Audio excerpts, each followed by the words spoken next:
Yeah.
Welcome everyone to the Renegade Podcast, episode 38. I am your host, Red Wilf, or in America, I believe it's kind of funny to get on the list of the voting jury. What is that? Still on it. Oh, you're. Okay. No, I'm just looking at the. Oh, keep going. You do your intro. Do your intro. Ignore me. I'm not muted. I'm not here. Hang on. No, keep talking. I'm just looking at the board, the voting.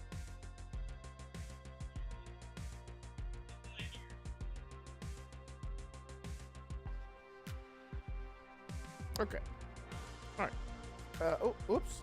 Yep, screwed up. Somebody, just keep talking. Yeah, this is good.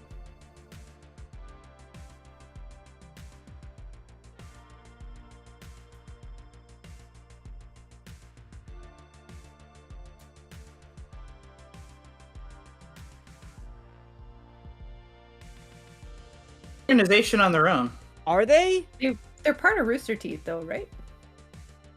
So why is I it don't not think Rooster so. Teeth? They used to be Rooster Teeth. I don't know if they are anymore. No, they don't have like. Hey, They- chat. oh, they have- Okay, sorry, I'm just testing. Keep talking. They have a blog. They have Yeah. a blog. Well, Kind of. they get the early access stuff, and you I'm know. gonna turn myself up. That's Well, what's I'm just happening. thinking, like, why Yikes. isn't if kind of funny is just like they're labeled as an online entertainment company. Okay, all right, founded by Greg Miller.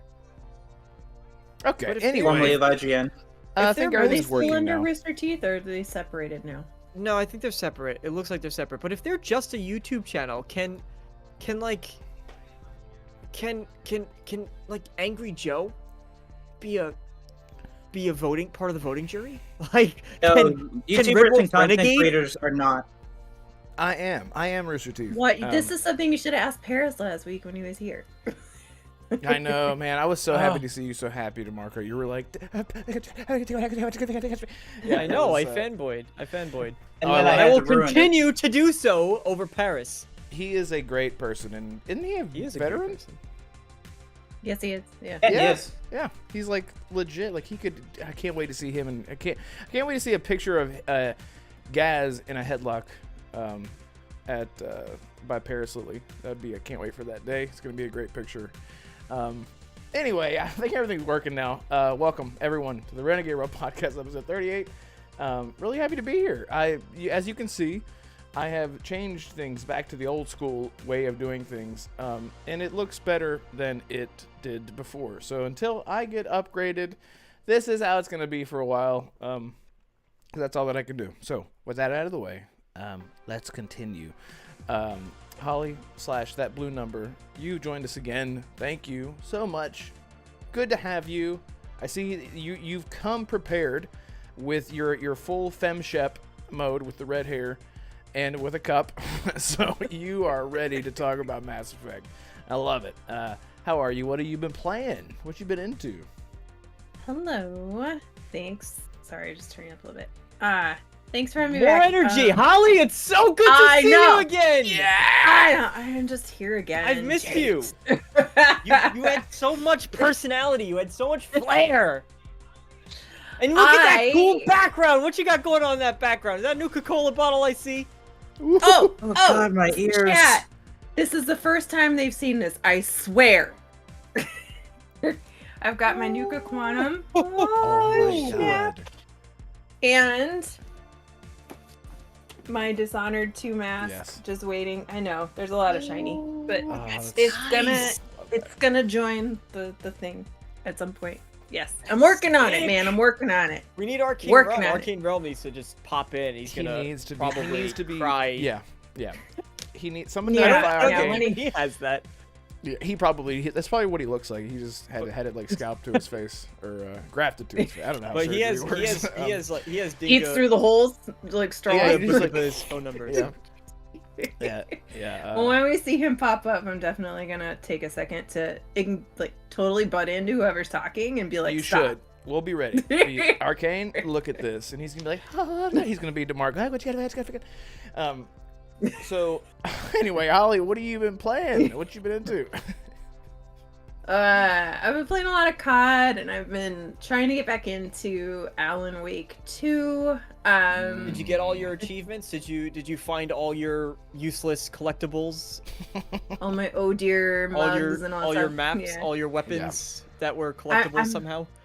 I am a nerd for that stuff. I really like quest things. I'm like, yes, I will go do this. Yes. But then, you know what's irritating as hell is when you're going along and you're picking up something like in the list you pick it up and it's like skips one spot and you're like, oh no. It's like, and it's not like a regular like open world game where you can just, I'll just go back and look for it. Oh no, you gotta like go back and play a chapter again. Sorry, that was 3 levels ago, so yeah. So then it's like, well, that's done. I'm not doing that anymore. and yeah, and the level select is coming later in an update, so just play the whole game again. Yeah. See, it's not a 4-hour campaign. It takes at least 3 playthroughs. That's how they justify it. Wow. So you've been hooked on COD. That's it. That's it. You said that well, you're no, trying to get into Alan Wake. Yeah. Yeah, I've been playing Alan Wake 2. I'm at almost chapter 4. I think there's 19 chapters, so I'm like 5 hours in. Hasn't grabbed me quite yet, but I'm sure it will. Everybody seems to think it's just the best thing since bees made honey, so it'll get there, I'm sure. I do like the detective stuff. But anyway, I've been doing that, and... Did you play Alan Wake 1? I did play the remaster right before Alan Wake 2. Did you like that one? Did that one grip you, or were you kind of... Okay, I alright, did so... not. So that might explain your disposition here. I do like this one better. I do like this one better than the other one. I love the world. I really like the story. That's how it starts off. It's like Remedy does really good world building. Yeah. Where I don't jive with Remedy so much is the controls and the gameplay. I feel like I fight it a lot more than fight the enemies a lot, you know, if you can understand that. But I appreciate that it seems to be a phenomenal story, so we'll get there. Anyway, that's it. I want to play more Payday 3. Yeah, dude. Oh, yeah, I have Payday 3, and it's been sitting on my desktop. I didn't uninstall it yet. That would be our. I uninstalled mine. It's getting close to uninstall time if it doesn't get used. You know, we gotta move it. Yeah, I know. I usually uninstall after a month, Damarco. Listen, I've been waiting for that text from Red, but it never comes. I know. Yeah, it doesn't. It doesn't. Well, look, so I didn't have a weekend this weekend, and since this person will never find my YouTube channel, just to summarize, so when I started doing videography, I had to build my portfolio. So, you know, we would go to a wedding to just do photography, and I'd say, you know what? I got my gear here. I'm going to do this wedding video for this person for free. And I did that a few times. So this person, I did the same thing with them just to build my portfolio. And it paid off, by the way. Paid off. So I get a call, and they need my help. And they are a college student, so I'm like, they're not going to pay me. That's fine. This is literally what I asked. I said, so how many hours of shooting per day? And they said it should take about half an hour to an hour. That's about right. And I was like, okay. And that's each day. And they're like, yeah. So long story short, it was 7.5 hours the first day.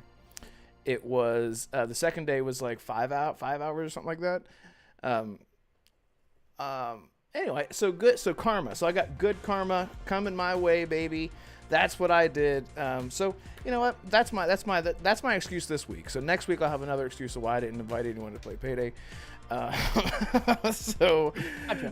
Anyway, but we'll get there real quick. Everyone that's here, you guys are awesome. There's 12 of you, or maybe there's 8, and I can't count because there's 4 of us in chat. Jonas, Timmy, Andrew Cullinane, Bionic Wolf, Sheena, Bionic, I just said you, Gray Monad, Palpatine, Roger just joined, Lexi just joined, oh, hello, all good to see Wolfstream still buffered. Great, yes, welcome back to the nostalgic days of buffering. And Jedi Knight Peter, he says, welcome everyone. I don't know why, I can never do his, I gotta like build into the Australian accent. It takes me a minute. Anyway, so thank you all so much for being here. I love it. I just love it, as Colt would say. And Colt will join shortly, I'm sure. He'll just jump in here and start causing chaos. Speaking of chaos, my son, did you clean your room?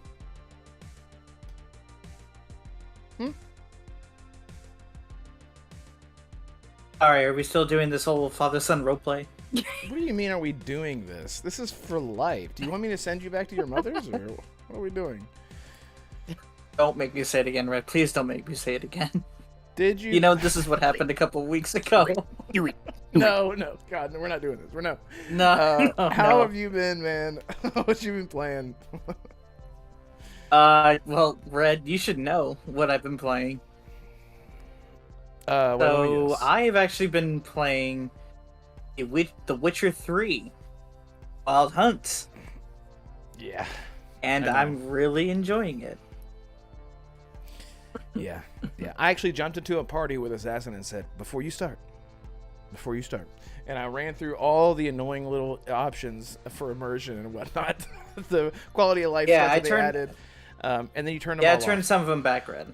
I turned a couple of them off. I did. I turned a couple of them back to the way they were. The HUD fade is one thing that I love, though. Fascinating story.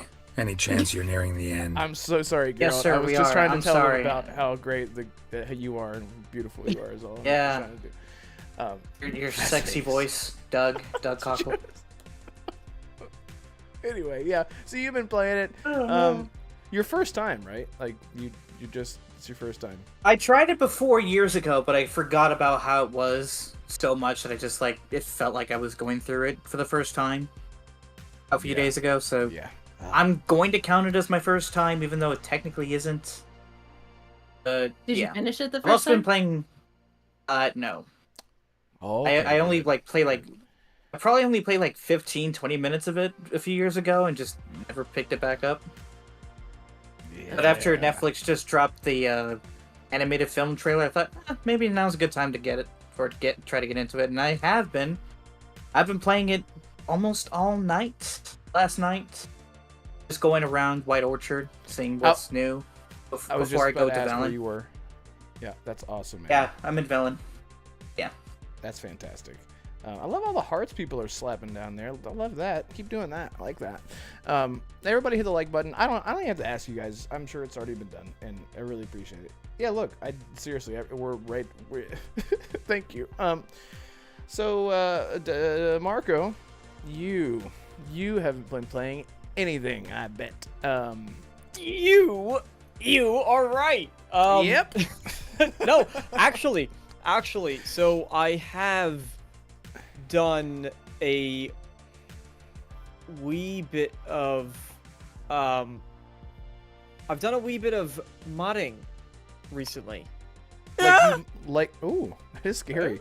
Are you're creating the mods, or you're like modding? No, getting downloading, ready of to course. play. Okay, you're getting ready to play something. Which that's the first 20 hours. That I get you. Yeah, go ahead. I have spent. I think I started at 6. It took me till 11:30, so about 5.5 hours of modding. Yep. For Skyrim. Yes. Because we passed 11/11. It's just passed Skyrim's birthday. 12 years old. Yep. I made some sweet rolls for Skyrim's birthday. I made some. They're great. They're amazing. Did you have any beverage? Like, did you have any mead, like any honey mead? I don't have. So that's actually on my to-do list, is start making mead. Genuinely, unironically, that is something I want to do. I love that. So I have the official Skyrim Elder Scrolls Skyrim cookbook. And that's where you get the recipe for the sweet rolls. They have mead recipes in there. They have an eggnog recipe. We made that the other day. So I've been all in on the Skyrim cooking, and then I was like, you know what? Kind of a bit bored of Starfield, honestly. I don't know. I played it. I'm doing the quest lines, and it's just not gripping me as much. So I was like, let me play something I know I really want to play, and I'm jumping back into Skyrim. Yeah, baby. What I think deserves my time, and I've still never beaten it. So maybe this time I won't beat it again. Can't wait. I'm telling you, survival mode. It's going to change the way people feel about that game. Actually, I'm not doing survival mode this time. I usually do. This time, I think I just want to focus. I will in game. I'll make it a point to all right, let's go to sleep. My character hasn't slept in X amount of time. Oh, my character hasn't eaten food. So in the back of my head, I'll do that. stuff, but I don't want to make that a focus where it's like, I have to eat, otherwise my character's gonna get penalty. Just all immersively. Right. When the time comes. Yeah, Lexa's, I don't know why I put the Lex right after. Lex says, I've been burned out from Starfield for a month or so, or two. I haven't touched it. I agree. Well, the thing is, when I stopped playing Starfield, I wasn't burnt out on it yet. I knew that if I didn't stop, I would. So I had to like put it away as tears rolled down my face and into my mug that I then turned into salt that I then shared with people online who were being mean to me. Sorry, I'm reading as I'm trying to. Because I'm waiting for Starfield for survival mode to come because it adds a lot of it adds a lot more depth to it, I think. So I'm really excited for that. Jonas says it's just that time of the year. The Skyrim mood sets in. Yeah, when it starts getting cold, you're like, ooh, graybeards, warm me with frosty your peaks. Yeah. I gotta get my horse and vertically climb up mountaintops. Dude. Like it's just straight up. Yeah, exactly. Love those horses. Those Skyrim horses. They got some calves on them or thighs. Well, got some thighs, baby. Yeah, I spent girl. 2.5 modding to get thicker horse thighs. Yes, exactly. Yes. That's the only mod I downloaded. It took me 2.5 hours to get it working. Just big ass on the horse. It's actually because it's not one mod. It's actually many mods to get the exact consistency and girth that I was looking for. The Badonka horse. That was one of them. Very rare breed. So anyway, well, look, it's time to talk about things. Oh wait, I have another game. I have another one. I just want to bring this up. But not for too long. But have any of you played the newer King's Quest that had come out? I'm gonna take that as a no. So it's not like recent, but there were some new King's Quest is an old game, the original, and they had recently 2021, I want to say, they released kind of a modernized version of King's Quest with new story and stuff, and it's actually it's done episodically, but I've just started. It's actually really good. It's entertaining, it's funny, it's witty. It's simple, like it's something that you could kind of turn your brain off and go around and solve some puzzles. But if anybody wants something that's story driven, has a little bit of that like Fable style humor to it, I would highly recommend, based on my first couple 2 hours. Whimsical journey. Yeah. I would highly recommend checking out King's Quest. Like it's actually pretty fun. So if you're a fan of things like Monkey Island, it might be more up your alley though. Nice. So I just wanted to put that recommendation out there. It's a fascinating story. It is reaching the end. It is. Yeah, good. All right, well. So, let's just jump into the thumbnail thing. So, we didn't talk enough about Mass Effect last week. Now, remind me. Now, for everyone in chat, and we'll be vague about how we'll be vague about Mass Effect Legendary Edition because it's amazing. And if you haven't played it, and Assassin thinks that he knows things. Greatest game ever made next to Spore. Yes, Mass Effect. Yadani Kazada. The communist bearded Lycan. Ooh, I actually like that. Wait, I don't know if I like communists, but I like Lycan, and I like beards. And Red Wolf, that's my name, so I like that. So, Mass Effect 4, as I'm calling it. So, Mike, there's so many Mikes. Is it Mike Gamble? No. Mike Ibarra? No. Mike Ibarra is Blizzard. No. It's Bioware. Who's the Mike from Blizzard? From Bioware? Isn't that Mike Gamble? That is Mike Gamble. Yeah, I think so. Yeah. So he took a gamble and put out the teaser. Now every N7 day that they have to do something for the fans, right? The issue that's cropping up in the fan base, I've seen a lot of YouTubers, a lot of people on Twitter. No one is like angry and toxic. Everyone is really just getting annoyed and frustrated because that I personally believe they're teasing things way too far ahead. And someone tweeted out and said, "Was it Paul Tassi? Is it Paul Tassi? Are you finding... Tassie, I know, is one of the folks who's been very much like, this is all you have to show. Like, why are you even showing it? Okay, yeah. I say that like he's super angry about it. I don't know him, but that's He's probably like, so this is all you have to show? Yeah, he might have been. Yeah. He's really posh about everything. So long story short, you Donnie, what the My cock. Like What did I Harry come back to? Hunt. I love it here. Just love it. All right, I gotta stop looking at chat for a minute so I can finish my sentence. So, anyway, so the fan base is getting frustrated with the teases because while it's exciting, they're also setting expectations. They're leaving too much to be questioned. People are the biggest question. Everyone, of course, wants to know, is Shepard coming back? People are just saying, I really would like to just know, and that way I can have my expectations ready to go. And then if we do have to wait another 6 years, which we'll get to that, then I'll be ready for it. But because Mass Effect Trilogy was the staple in your Shepard, there is a lot. Arcane's here, Holly. Arcane Realm. You got it, Holly. Arcane. Holly has something to show you. Okay, so get ready. Are you ready? Are you ready Are to you see ready? this, Arcane? He's like, It's gonna take a minute for his. yeah. Look at what I pulled out. Oh, it's so pretty. Buy Azura, buy Azura, buy Azura! Oh my god, that was so There's perfect. the back for funsies. Yes, we said we had to stop everything to show you. that I we had waited it. for you. Right. He said, "Let's go." There you go. He loved it. That was really well timed. I love it. So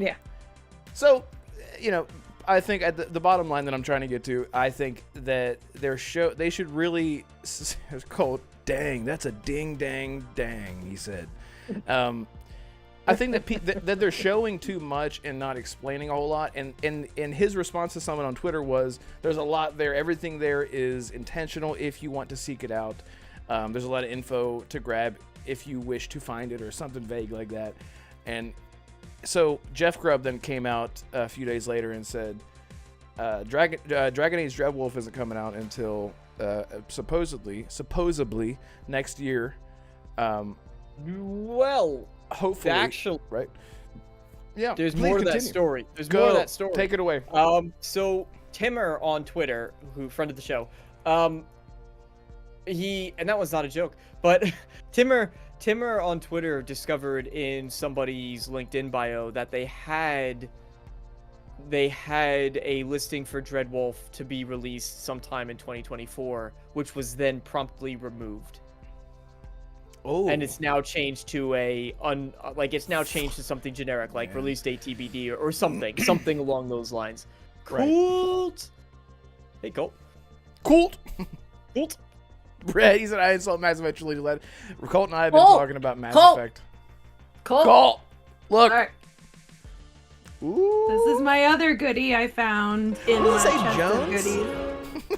It's a Jones soda, but it's not. Shh. It's quantum. I was like, is Quantum. that Jones flavored? I wonder what Jones tastes like. No. Jonas, come here. Let's find out. Come here, Jonas. Come here. So go ahead. I'm sorry. So the Sorry. Sorry. no. Show and tell Sorry. No. Anytime you want to jump in. So Dreadwolf might be 2024. It's a little bit more to than just like what Jeff Grubb is saying. Kind of provides a little bit of addition to it. Okay, so that's where he was getting that from. We're looking I don't know at if that's where he got it 2029. from. He might have had his own source. Right. So, but like that, if I don't know. that was the case, things happen behind the scenes and then they don't get revealed till later. So he probably knew about that ahead of time, and that's what he was going off of. So 2029, and a lot of people are upset about that, and so that's where the whole backlash is coming from now with Bioware and Mass Effect 4 or 5. I'm calling it Mass Effect 4, So what do you guys think? I'll go to you first, Holly. What do you think about this? Are they showing things too early? I can't remember. Are you? Well, yes. Just answer my question. Damn it. Yes, sir. No, I love Mass Effect. I do. I very much love it. I've played all of them. Look, I feel this one was I actually on my way home tonight on the train from work. I rewatched the N7 trailer, and then I went and watched a bunch of other YouTube people on the way home just to be like, am I missing something? Like, this was 20 seconds of a N7 coat, clearly on a female. That's it. Yeah. That's all I got. And I was like, why did they do this? Right? Like, it might have been better just to release the poster, kind of like they did last year, right? With the poster above the ship, but just release the poster they had. I don't know. I watched a video by this guy named Lockhart QT. It was like 13 minutes long. Yes, diving I watched into the all of same stuff. video. Did you watch that? It was good. One. Yeah, I was like, who is this kid? I saw him. I know, me too. Shout out to Lockhart. Yeah. Yeah. It was really good. I mean, some of it's a bit of a stretch, right? But Right. given what we have, who knows, right? But he seems pretty confident that Shepard's coming back. Yeah. And then I was like, but the person in the code is a female. But then I guess you could have played a female Could be Shepard, femshep. right? Right, exactly. So, yeah. And in this day and age, they, we don't want to assume. So, and I think that might be, well, I don't want to get into speculation with Shepard because it will never stop. But yeah. So what do you think about? But the thing that he did at the end though of Mass Effect 3, the clip he showed, you remember at the end when the old man is walking with the kid and that's talking, what got and me. then he's like, That Me too. literally gave Me me too. chills. Literally gave me chills, and I was like, Yeah. one more story, dude. Why did I never catch that? Yes. What the fuck? Yeah, exactly. So Exactly. that's so amazing. I'm so with you on that. Yeah. Peter says Mass know. Effect 2 is the second greatest game ever made. However, I have no faith in Bioware after Andromeda. Yeah, that's fair. That's totally fair. But it's been a long time since Andromeda too. Like, the studio changed when they made Andromeda, and now they're different again. Who knows, right? Right. Hey, Red, you want to know something real quick? I just read, and is that true? Yes, it was true. Anthem was the first game I pre-ordered when I came back to the industry. It was the first game I pre-ordered alongside Kingdom Hearts 3. Guess which one was better than the other. Yeah, Anthem was my first Bioware game. So he's talking about how he has no faith in Bioware. I didn't have any to begin with. That's okay. Listen, it's okay. It's okay. I still love you. And Arcane says, "Oh God, are you serious, Assassin?" Let's see. Arcane also says a bigger question is what the hell is going on internally at Bioware. Assuming Dreadwolf releases next year, it would have to be a full 10 years since the last Dragon Age game. Ridiculous. It's true. Yeah, at least 10 years since 2014 in Dragon Age Inquisition. It's crazy. It's crazy. Did the Mass Effect Legendary Collection come out in 2019 or 2020? 2021. Yeah. 2021? I'll never forget Almost. the day. So let me get this straight. It's going to be almost 10 years since the Legendary Collection we're going to get anything Mass Effect related. That's wow, dude. Oh my God, that's a crazy. You want to go if you want 20 years since the first Mass Effect. Holy shit! By the time Mass Effect 4 comes out, it'll have been 18 years. Hey, Skyrim's already on 12, so It's just, Skyrim feels like it's been out for 70 years, but like in a good way. It's like a good healthy 70, like they haven't smoked or partied for for. come out the same year. Yeah. Anyway, so DeMarco, what do you think about Mass Effect 4 and the marketing? Every N7 day, we know they have to do something. Do you think that next November that they should just say I said it before, they need to have some sort of reveal where Liara is out there, she's looking, they're digging up this big mine, and she goes into this dark tunnel, and it's just like her face lit up, and she tells like a Geth, she's like, break it open, just like that. That's what she sounds like, break it open. And then she like looks, and it shows like light revealing her face, what she's looking at, and she just goes, and it cuts to black, and she just goes, Shepard, and then it goes Mass Effect 4. Oh, wouldn't that be sick? Wouldn't that be sick? Because the No. Geth rescued him. No. Okay, we're not gonna get into spoilers, No. but that'd be amazing. No, go ahead. How do you feel about? I think I'm fully in the camp of I think gamers are completely impatient and a bit spoiled. I hate you. That is But I agree. genuinely my like people who are complaining like, oh, they shouldn't be showing us stuff. It's like, shut up, because we saw this same crap with Starfield. We saw the exact same garbage and malarkey with Starfield. That's the only word for it, is malarkey. Like, these goofy goobers are like, oh, well, Bethesda needs to show me more, or I'm not getting the game, like, blah, blah, blah. Bethesda's evil, blah, blah, blah. And then Starfield comes out and it sold 10 million copies, and like, you know, people bought it. It doesn't matter, you know. As soon as it starts getting to the, like, people will complain and moan and whine, and then as soon as it starts getting closer to the actual thing, the people who are, the thing is, and I said this from the get-go with Starfield, the same holds true for Mass Effect. The same people who are complaining like this are the ones that are most excited for the game, and the reason why they're complaining is because they want to see more, and that's not a bad thing. That's a good thing, and time will only make it all sweeter. What's the exact expression? I don't remember the exact expression, but like, the longer you wait, the sweeter it gets. And so you just have to enjoy the teases, let the mystery sit and fester and grow mold and disgusting, break up with it, get back together with it again, go out for a couple months, realize you grew apart, and then the game gets closer, and then you get married. Like, it's just a perfect thing. Like, just let the process happen.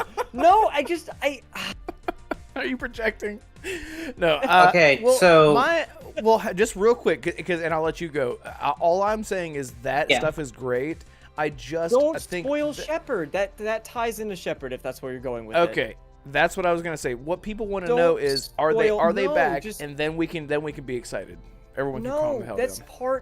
that is part of the excitement. That is part of what, like, the fact that you get frustrated. To me, the other side of it is that there's this passion behind it, that you're so eager to see it because that's why you're getting angry. So let yourself enjoy that roller coaster. Let yourself enjoy that ride, because that's arguably some of the most fun parts, other than playing the game itself. Like, to me at least, that is some of the most fun, is when you are speculating, when you are wondering.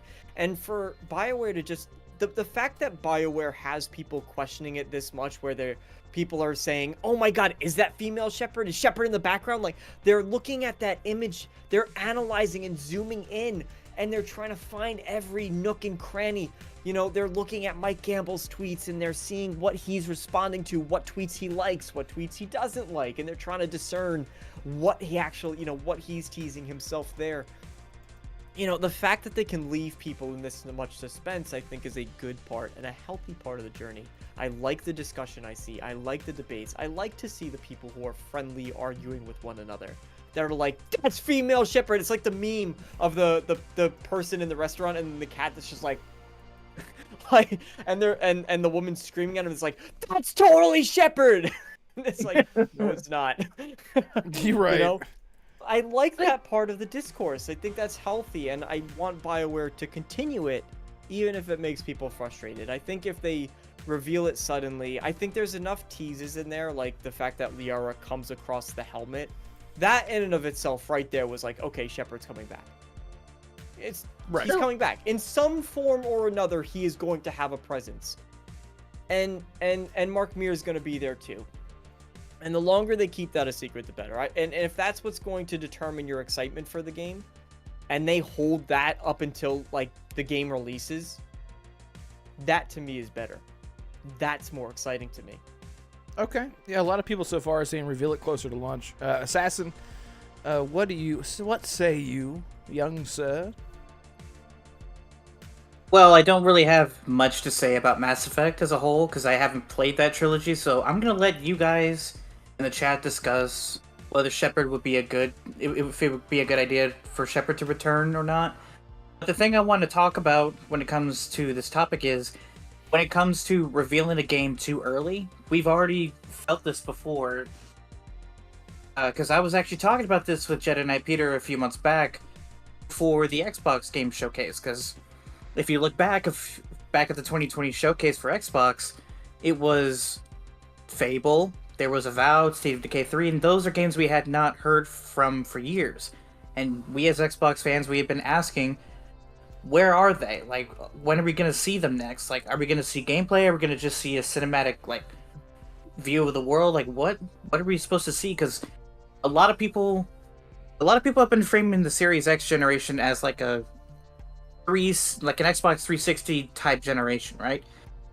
They have a different portfolio of diverse games that we all are very excited about, because we have Fable, that's the RPG. We have Forza Motorsport, the racing sim. We have South of Midnight, which is the third-person action game that we Xbox fans have been asking for, that Sony has. We have many different types of games that it's just, we want to see them. We want to know when we're going to play them. We want to know more because we're passionate about the brand. We're passionate about great games, and all the studios that Microsoft has bought, they are the type of studios that were underappreciated, they were underrated, they were underfunded, and now that they have Microsoft's backing, they have the opportunity to do that. So, like, I'm just gonna go through the list quickly again. So, Fable, a lot of people have been wanting Fable to come back for years now. Like, we all know that it's Halo, Gears, and Forza. For some people, it's not. Some people would rather put Fable instead of Forza. I'm not just saying that to bash Forza, even though it kind of is low-key. But you guys know what I'm saying, right? Because these are the type of games that we have been wanting from Microsoft for years. And now we're finally getting them.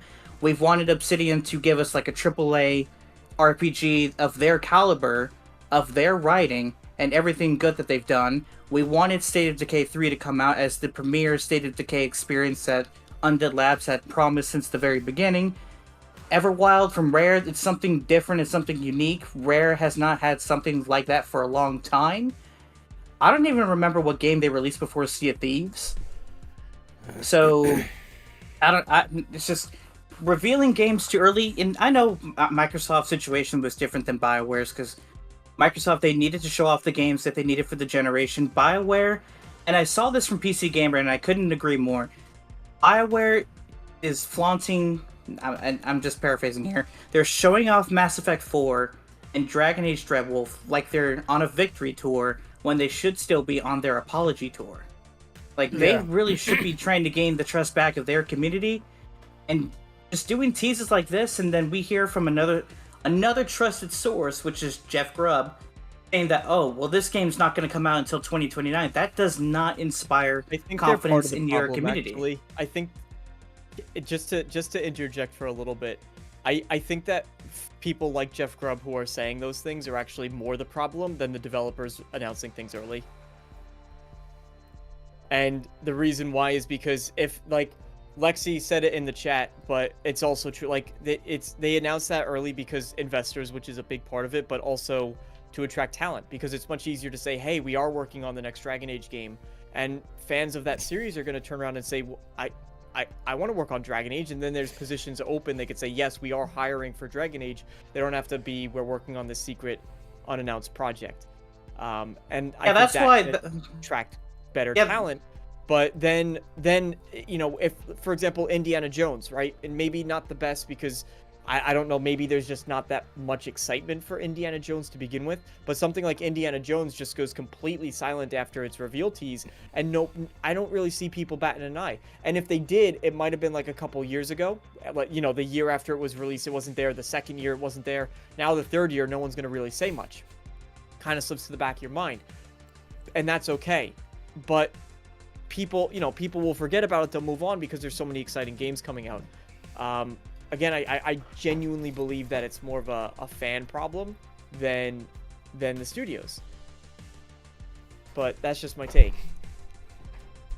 I would personally, for me, I'd say it's more 50-50. And I know that the whole point of announcing a game is to not just let people know that, hey, we're working on this game, but it's, like you said, it's also to attract people who are fans of that game, and they go, oh, okay, well, I want to work on that. Like, the whole point of announcing the game, like, I remember this specifically, when Wolverine got announced, Drew Murray, who was at the initiative, he left the initiative a few months later to go work on Wolverine because he's passionate about that character, right? I mean, that's the whole point when it comes to like, CGI cinematic announcement trailers that we saw years ago, and it's what we saw with Mass Effect a few years back at the Game Awards. A lot of people don't realize that, but at the same time, I understand why a lot of people are just. I will agree with you, Damarco. Gamers are impatient and they can be entitled sometimes. It's just, I don't know. It's just how, if you're gonna wait for a game that's more than 5 years out, I just don't think you should announce it, even if it's try to hire workers. I just don't feel like that's, you know. Now, don't get me wrong. I just don't think that's right. Yeah, I don't want to be misconstrued. I'm just saying I don't think it's wrong for developers to do that. My ideal thing is exactly what Bethesda historically has tried to do, which is, or they did successfully maybe once or twice and then have failed since, but which is, hey, the game's coming out in 6 months. Here's like the gameplay. This is it. This is what it looks like. This is what it plays like. You get a 30-minute demo. It's coming out in 6 months. Go have fun. Like, that is my ideal. That is what I would prefer to see every developer in the industry do. Especially because then you don't have to worry about, oh, well, this game had a release date that was announced 3 years ago. Like, how many, and I know this was developed during COVID and everything, but it was Lego Star Wars The Skywalker Saga got delayed over a year worth of, like, it was insane. It was insanity. So you completely avoid that problem. And you do completely avoid the problem of fans being like, well, where's this game? Where's this game? But you know, if a developer says, hey, we're going to announce this, I also don't think that fans have a right to say, you need to show us more of this game. Where's this game? And they get, you know, they downvote game shows entirely because Phantom Liberty, maybe not the best, or because Fable was revealed a couple years ago and then it's not at the game show. And then they say that the entire Summer Games Fest was garbage because Fable was announced last year and they had nothing to show this year, or they only showed a cinematic. Or something like that. And how is that the studio's fault that you're not getting what you want? They're working on the game. I agree. You're right. Like, just because it's been announced doesn't mean you have a right to anything, right? Totally agree. But at the same time, I'm with you, and I thought I was in the minority. They just shouldn't announce these things until they're close enough to know it's not going to get delayed. And it's going to be a banger. Remember when the Fallout 4 was announced and they're like, boom, it's coming out in 6 months. Here you go. Have fun. And that is the best way. And as a gamer, I would rather be surprised. Like, everybody absolutely loves when Xbox does the shadow drops, right? Like, Hi-Fi Rush, boom, that was such a cool still being talked thing. About. Yes. Still, yeah, a lot of people are, yeah. And, like, honestly, if we could get, like, if the industry could go to something more like that, I just feel like everybody would be better for it. But, I mean, developers would have less pressure, right? Because BioShock is my favorite game ever, right? And I'm like, where is BioShock? Where is Project Janus from Ken Levine, right? Like, it's all of these things, right? Where I'm like, I want to know about it. I want to play it. But I wish I actually didn't know that it was coming and just assume that one day I'll see a thing that pops up and says in 3 to 6 months, here you go, it's going to be out. Yeah. Peter says in chat, he brings up a good point. They have Dragon Age 4 to show as well. I guess they just wanted something for N7 Day, which gives me an idea that there's another thing here with studios that, especially when they're working on multiple projects, they don't want to overshadow hype with their upcoming game. Which it's not like if they were to say Shepard's coming in Mass Effect 4 and then everyone just completely forgets about Dragon Age 4 that comes out a year later. I don't think that's the case, but it is true that they'd have to do something. So what they could have just done, I don't know. It's a lose-lose situation, I think, whenever it comes to marketing and building hype. Lexi says there was I lost it. It's investors, building hype for investors. Yeah, that is the case. I'm gonna end the poll here and just look. It's all over the place. That's all over the place. 21%. Well, I guess essentially 49% says yes, Shepard back. But no, wait. Yes. I don't know. Good poll. 49, yes. 50, yes, no. Yes, that's what I meant. Yeah, so who knows? And that's I'm kind of worried. I gave Finn a bone, like from the store, like an actual bone, and he is halfway through it right now. It should be fine. But anyway, so Also, Holly, you said I don't think anything was revealed from that tease. There was one small thing. I don't know if this was covered in the video you watched, but it was. People were in the Mass Effect tease. Well, I remember because I will forget. But when the character walks out and you see that like kind of greenish whatever background, there is speculation, and Mike Gamble had liked the tweet that was putting this forward. The theory was that that's actually from the outside of a destroyed mass relay or one of the relays.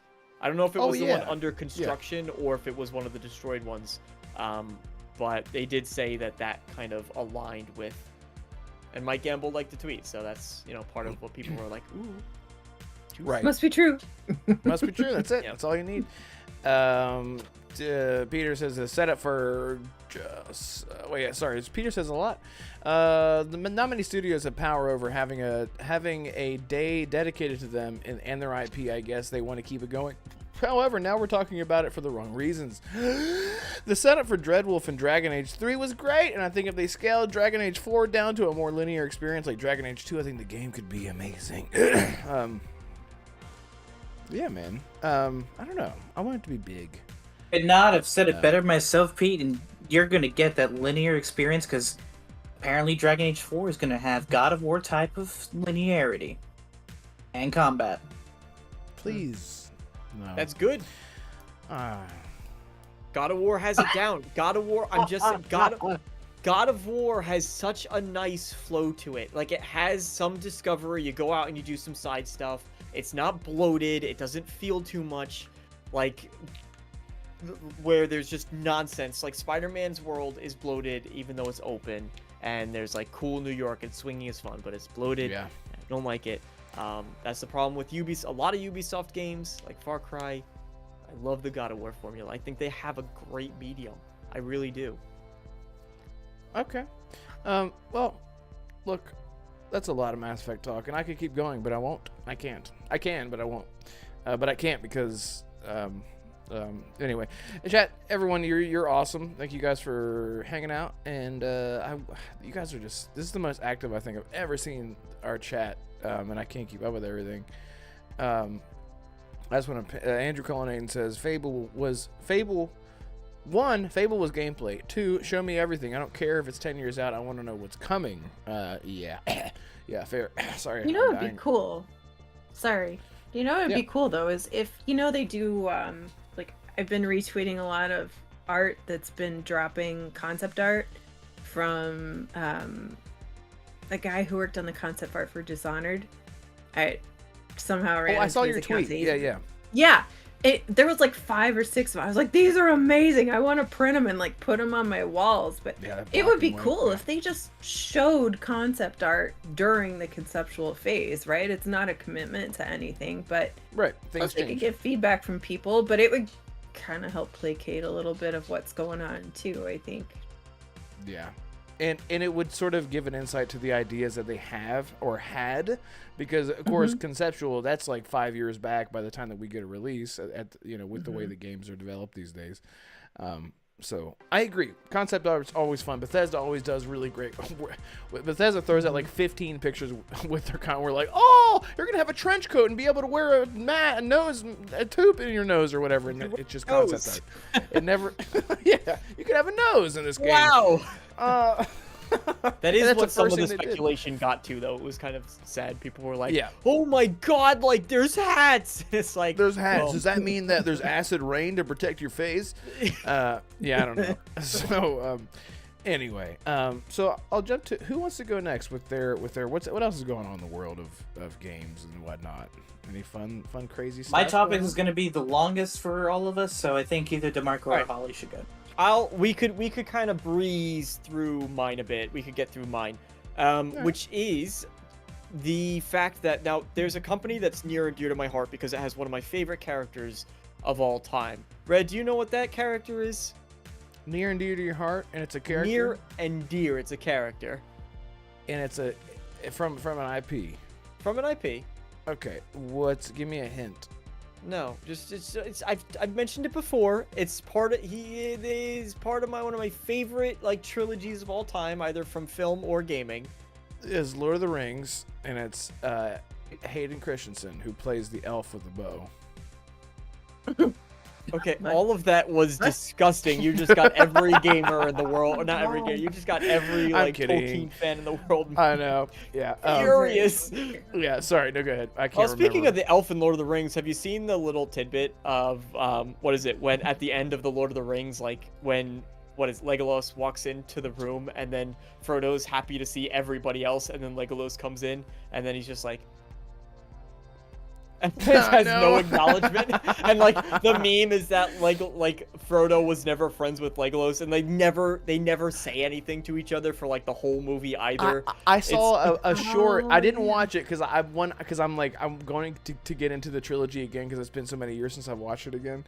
But there's a clip and it's like Lord of the Rings trilogy, but every time Frodo talks to Legolas, and it's like 35 seconds long, and I was like what is this? Yeah. There was one I just saw recently, which was like every time female characters, I liked it on Twitter, I think. Every time female characters interact in Lord of the Rings, it was like a 3-second scene of like this little girl going, "Mom, are we going to be safe?" Or like, "Are we going to have food?" Or something like that.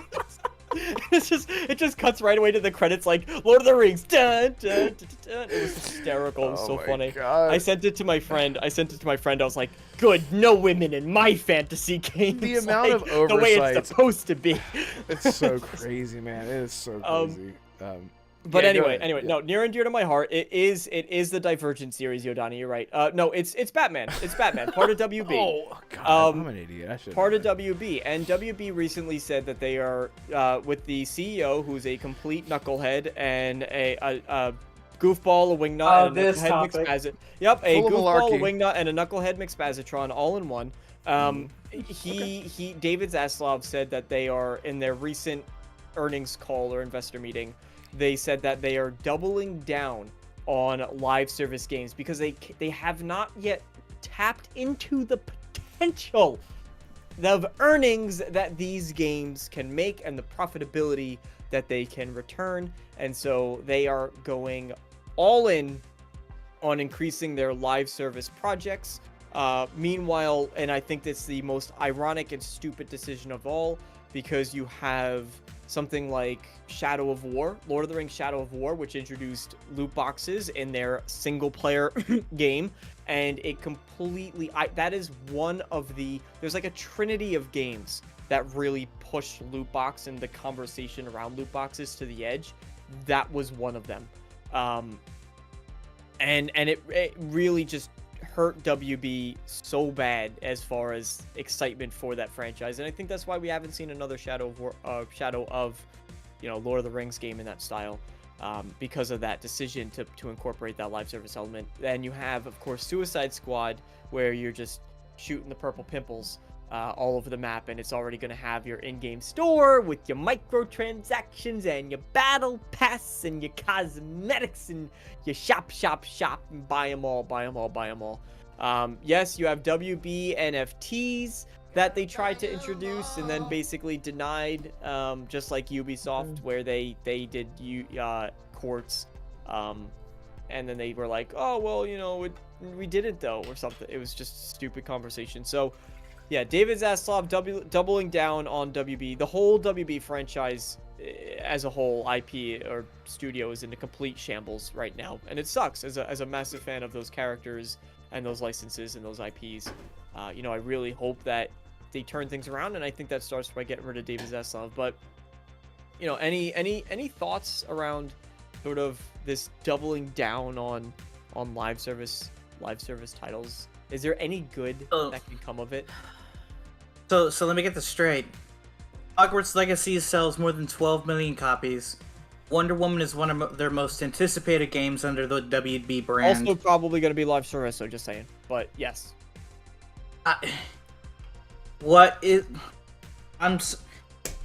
And the Arkham series is one of their, like, these literally, other than other than Injustice, the Arkham series is the one that like really they made superhero games. I'm sorry, but they made the modern superhero game. That's Spider-Man is modeled after it. That would be the second. Then you have the Batman Rocksteady, Arkham series. Rocksteady, yeah. and You then have the Batman NetherRealm Arkham right series. now with Mortal Kombat 1. And Injustice.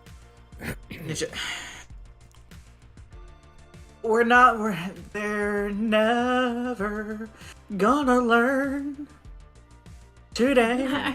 How is WB not sold off yet, too, honestly? Like, how many times do we constantly hear about they're going to be sold off, and then it never happens? They must just be asking like, a ridiculous amount of money for the state that they're in, right?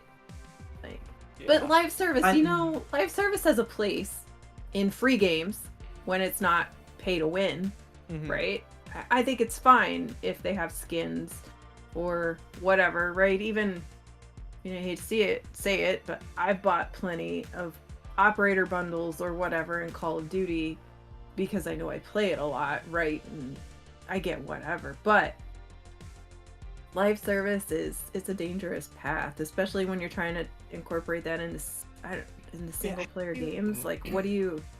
How do you take Rocksteady that made the Arkham games and say, and I guarantee you it's WB that's like, okay, make a live service game, and WB goes, well, that's actually what happened though, is they went and Rocksteady pitched a Superman game, and they said, this is the game that we want to make next, and they also had, I don't know if it was WB Montreal, or if I it would was, love them forever if they did, or if it was Rocksteady, but they said, oh, we also can make like a Damian Wayne Batman game to do next, and I guarantee you it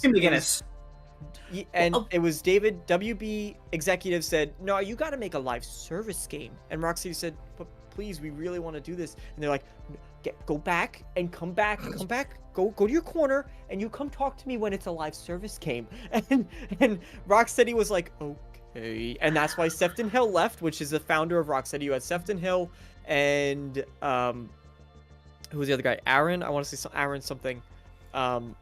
But both the co-founders of Rocksteady left. Well, you know what's gonna happen. Didn't he leave too? What? Didn't Paul Dini leave too?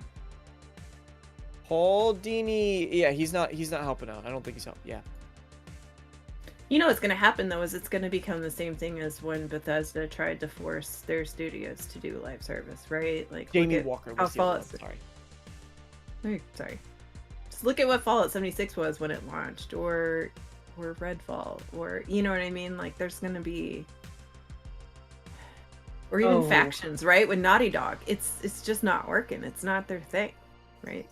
So here's a list. So Square Enix tried it, failed. Bethesda tried it, moderate success. Activision Blizzard, they did it. It's successful, but their communities hate them.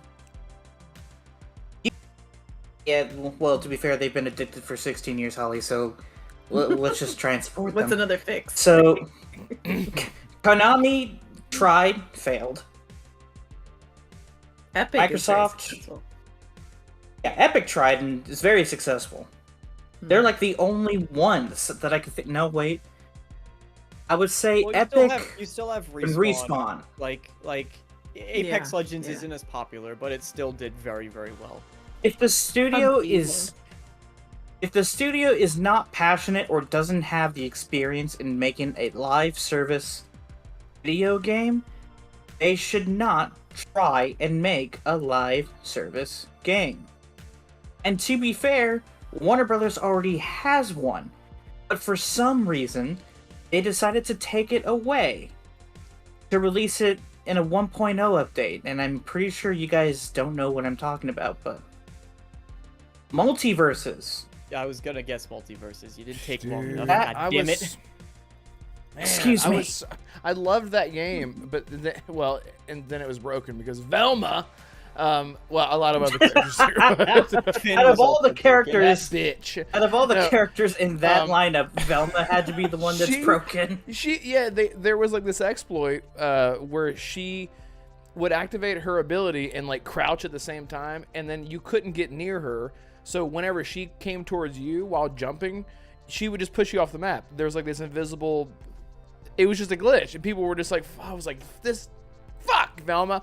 So I never watched Scooby-Doo again, which really upset me. But that is a really good point. They started with that, and I mean, because that was like, I mean, the game is really good, by the way, other than Velma.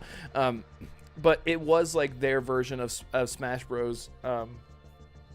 But with all the Warner Bros. Characters. Of course, I only ever played as Batman because I was like, I'm gonna main Batman, and I'll never be good with anyone else ever. But the game is really fun. But that's a really good point. Multiverses was them dipping their little pinky toe into the pond. How about the Scooby-Doo? How about the Scooby-Dooby don't? Oh, Jonas. Scooby-Dooby don't. He probably won't. Arcane did bring up a good point. The message actually is publishers shouldn't push a live service project onto developers that specialize in non-online focused experiences. We saw that with Crystal Dynamics and Arcane. With Avengers and Redfall. Like, if they don't have the experience, don't force it on them. Find someone else to do it. Yeah. Yeah, man. Fuck those guys. No. Like, ZeniMax ruined Arcane's reputation with Redfall because they wanted them to keep making it. I'm They done. didn't ruin it. Yeah. Just pull a smudge on the side. Well, Sorry. little stain. It's like your white tennis shoes. It's got a little dirt on the side. You Green gotta, like, on it from the scrub it grass. off and remind people, we're good. oh yeah. Yeah. Yeah, Peter. Yeah, Bioware and Anthem too. Yeah. And Anthem. There we go. He corrected himself. God, I love Anthem was Wordflow such so a much. good idea. They just didn't It execute. would have been a great Iron Man game. Imagine Bioware making an Iron Man RPG. It could have been. We'll see. It could have been. Could have Do been. you guys something pretty cool. do you guys just want the Iron Man game to be Spider-Man but you're Iron Man? You know what I mean? It's just you're in New York No. City and you're Iron Man. I don't Like, want quick time events. I hate QTEs. but like what would the I alternative hate them, be? Precious. I hate them.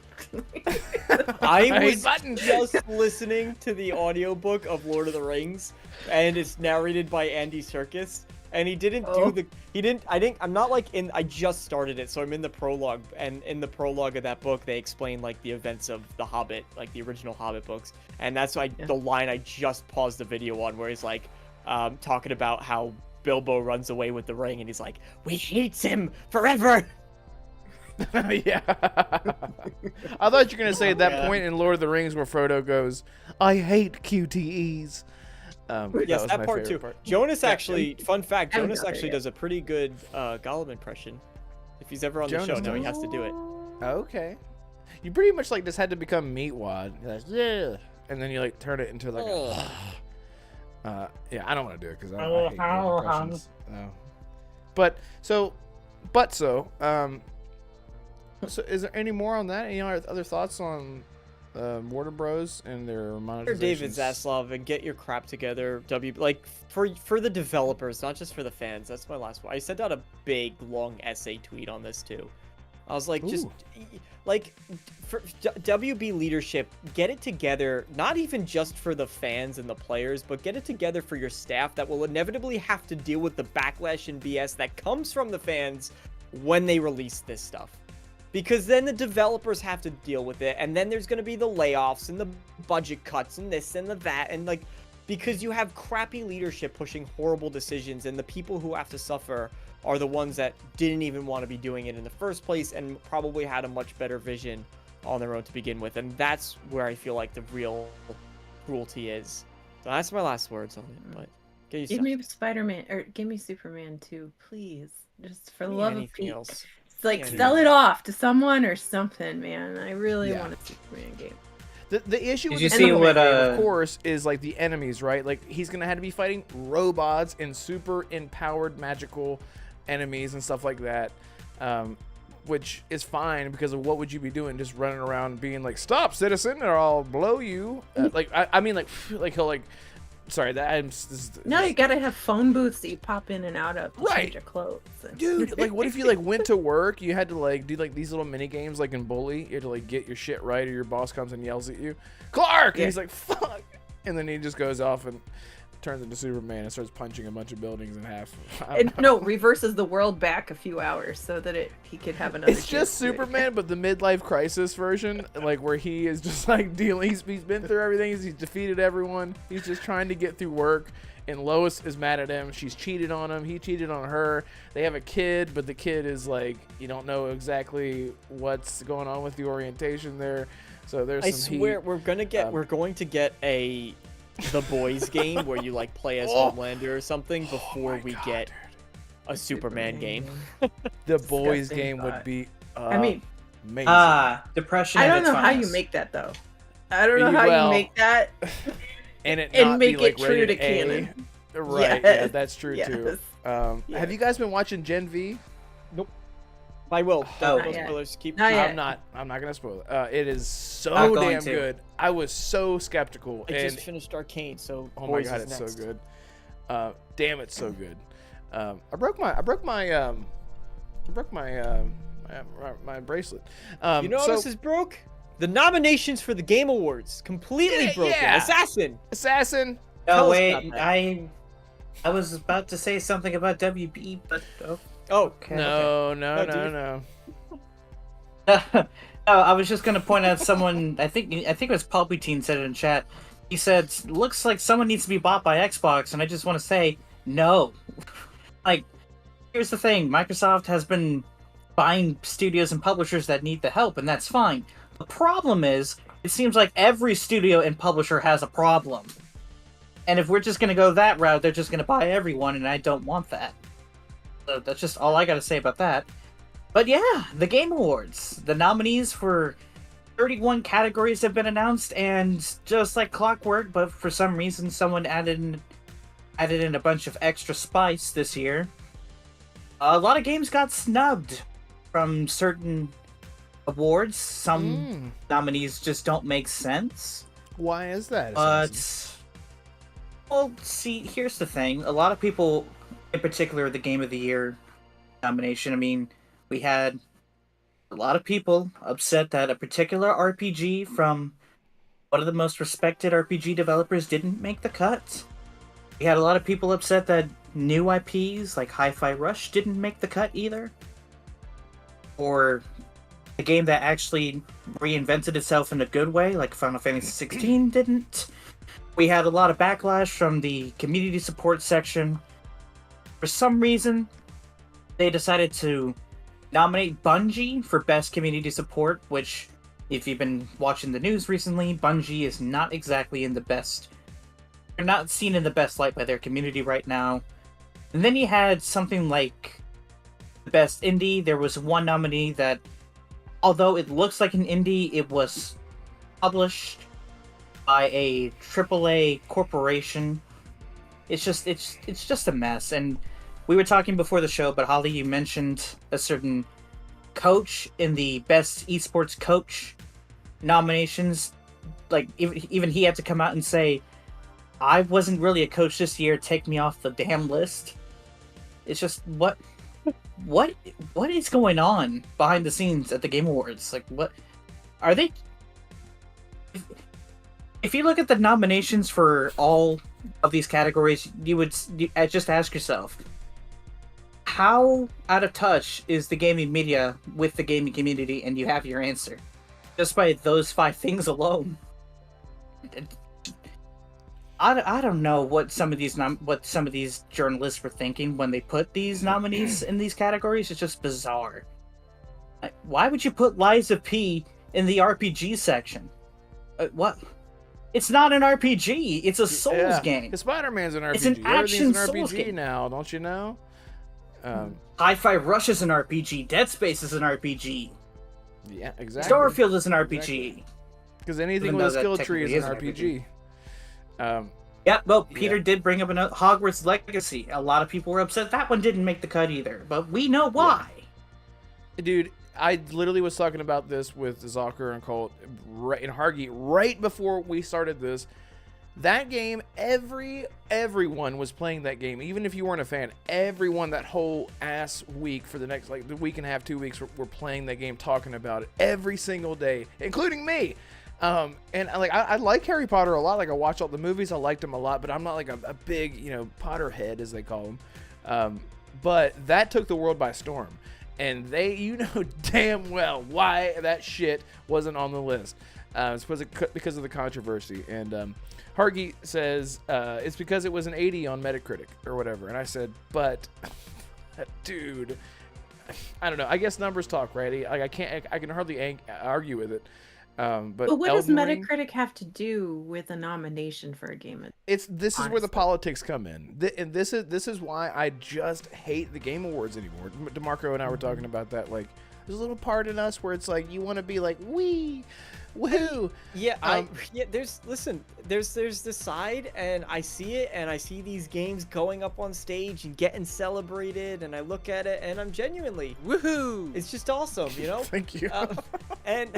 And I love to see it, and there's like one of my old professors, he would explain this about just the way that Hollywood movies or Disney movies end, where it's like always typically good for the characters, and it's like, well, that's probably what wouldn't happen, but we like to feel good, we like to feel nice and happy inside, and that's what the Game Awards make me feel. We get exciting announcements, we get exciting games, developers get emotional sometimes when they they find out they won certain awards they might not have expected to, and it's I like the What's bad when even certain PlayStation outlets were pointing out that Halo Infinite should have been the nominee for best ongoing game instead of Cyberpunk. Like, it's that bad when even they have to point it out.